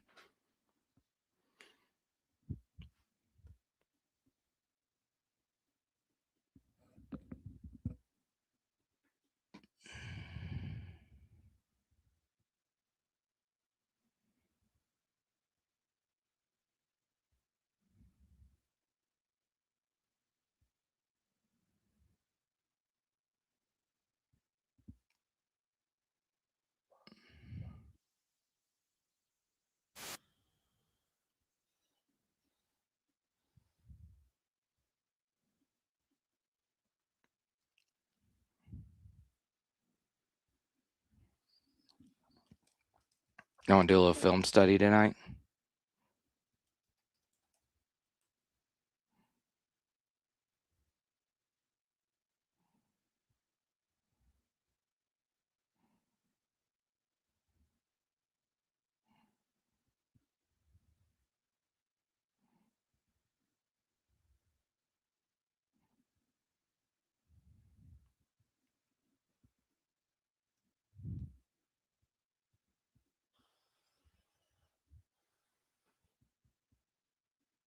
Like, this is one of the most well-blocked insert ISO plays. Dan Casey is the owner of this clip, by the way. Great follow if you want to know more about ball. So this is insert ISO. And, God, this is why having a good defensive tackle matters so much. Because this is a really well-blocked play. And it's better execution, if anything. But here's the thing. If you are the A-gap DT, all right, so, I was a defensive tackle. I was not good versus a run. I was more of a pass rusher. But if you're the A-gap DT, one thing that I am looking at here pre-snap, okay, is notice that the gap between the guards and the tackle are wider than the gaps between center, guard, center. All right. And in football, they call it the splits, right? What are your splits? So what you have to do as a defensive tackle, and these are the little things that you pick up on. When I played, I picked up on every last little nuance because it was the only way I could survive. Once again, this was like not high. Well, it was high level, but it was high school football. High level I played at the highest classification, but whatever. So if I am the straight head up nose in the spot and he's not straight head up, he's in a shade. One thing I have to do here is sit heavier to my right. And the reason being is because that gap between the guard and the tackle is wider. So that means if I lose my A-gap responsibility here, the gap becomes even wider, okay? And part of why Ole Miss elected to do it, they did quite a bit of these splits this year, is with Miami, they like to do what's called a wide 9 technique. So it's a little cut off. I don't like that this clip is kind of modified for, more vertical look.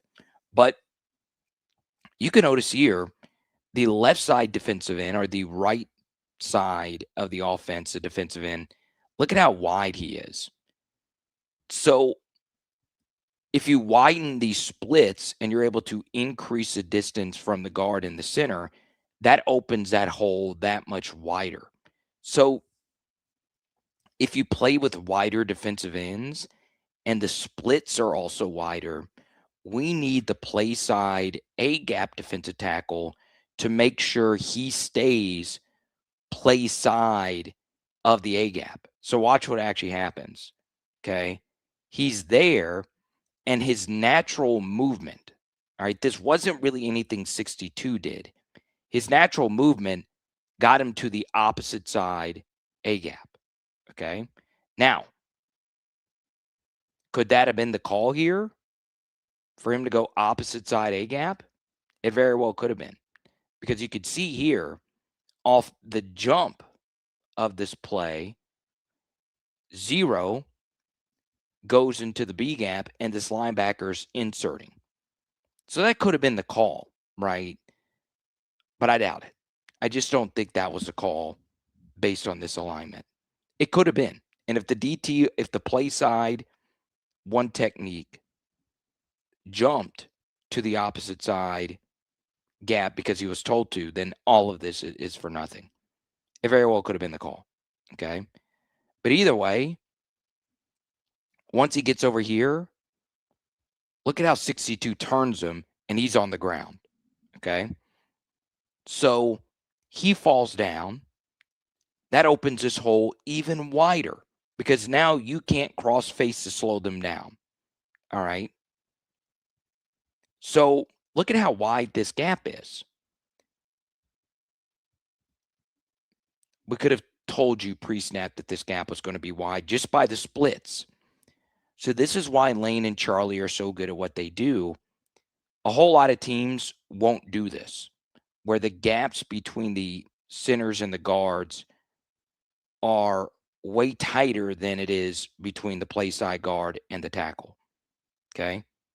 Maybe that does happen more often and I don't pick up on it. I'll never admit to being the most ball-knowing film study guy, but you get a good insert right here from the tight end coming across field. Boom, kick him out. Good stuff. And now, okay, and he's going to win that battle every single time. Obviously, 13, that wasn't the best angle. That helped with this, and now it's pay dirt, all right? But it all starts with that play side A-gap player. Was he supposed to stay in the A-gap? I would guess so. Rarely does the DT to the play side A-gap go to the opposite A-gap and the play side DT stays, or the non-play side DT stays in the B-gap next to the A-gap that DT's going through, if that makes sense. So maybe that's the call right there.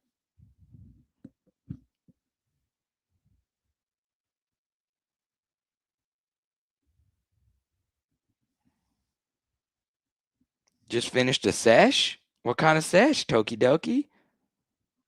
What kind of sesh?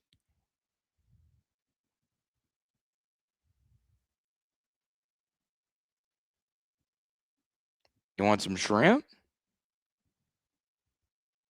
You got to be careful posting that emoji, though. You know, people are using that emoji for something else now.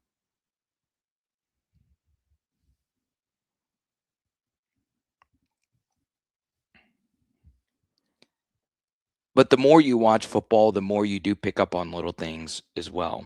So let's go to Carson Beck's final touchdown run. I said I'll continue until we have less than 100 or 200 people in here. So we're going to turn it off. But I'll show you this really quickly.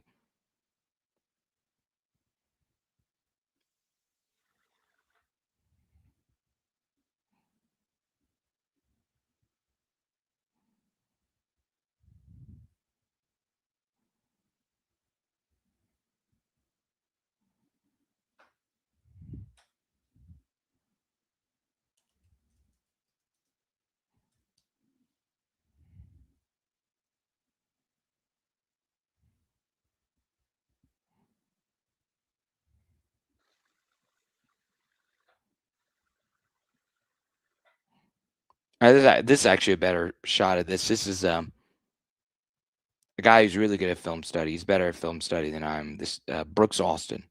Great account.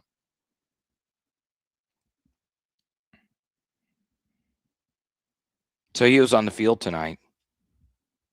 And there are things when you watch football that you pick up on.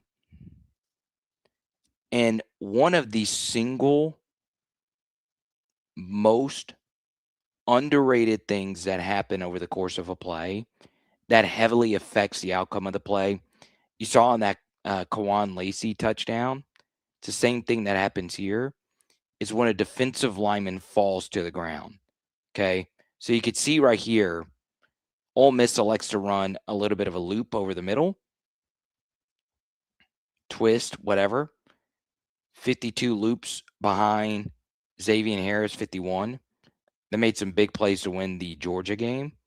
But the right guard does a good job getting really physical with the loop with 51, and watch what happens. Boom. He falls to the ground, loses his balance. Okay. Why do you think the hole for Carson Beck was so wide open for him to rush through? 51's on the ground. Okay. He has no idea what's happening. Doesn't get up quick enough. So the gap between 51 and 1 is wider. And that allows Carson Beck to trot easy into the end zone. I'm telling you right now, if they were to isolate a few random things that happened over the course of the play, one of the biggest indicators of big offensive touchdowns and plays is, did a defender fall down on the play?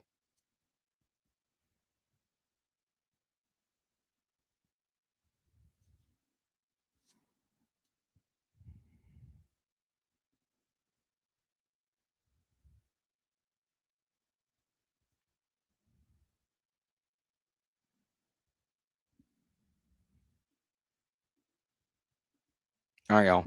That'll do it for me. Let's go through all the supers. Specialty K. Real Cass. Tigers 55. Donovan. Jared Addison giving out a membership tonight. Boris. Jared P. Foy. Roby. Hal. Doug. Yusha. We appreciate you guys. Please join our YouTube memberships. And one of the longest post-game lives we've ever done. I never thought it would be for a non-LSU game. Hopefully tomorrow we have a quarterback. It is Power Hour LSU. Boom! Tonight we are doing burgers. Let's go. Let's go.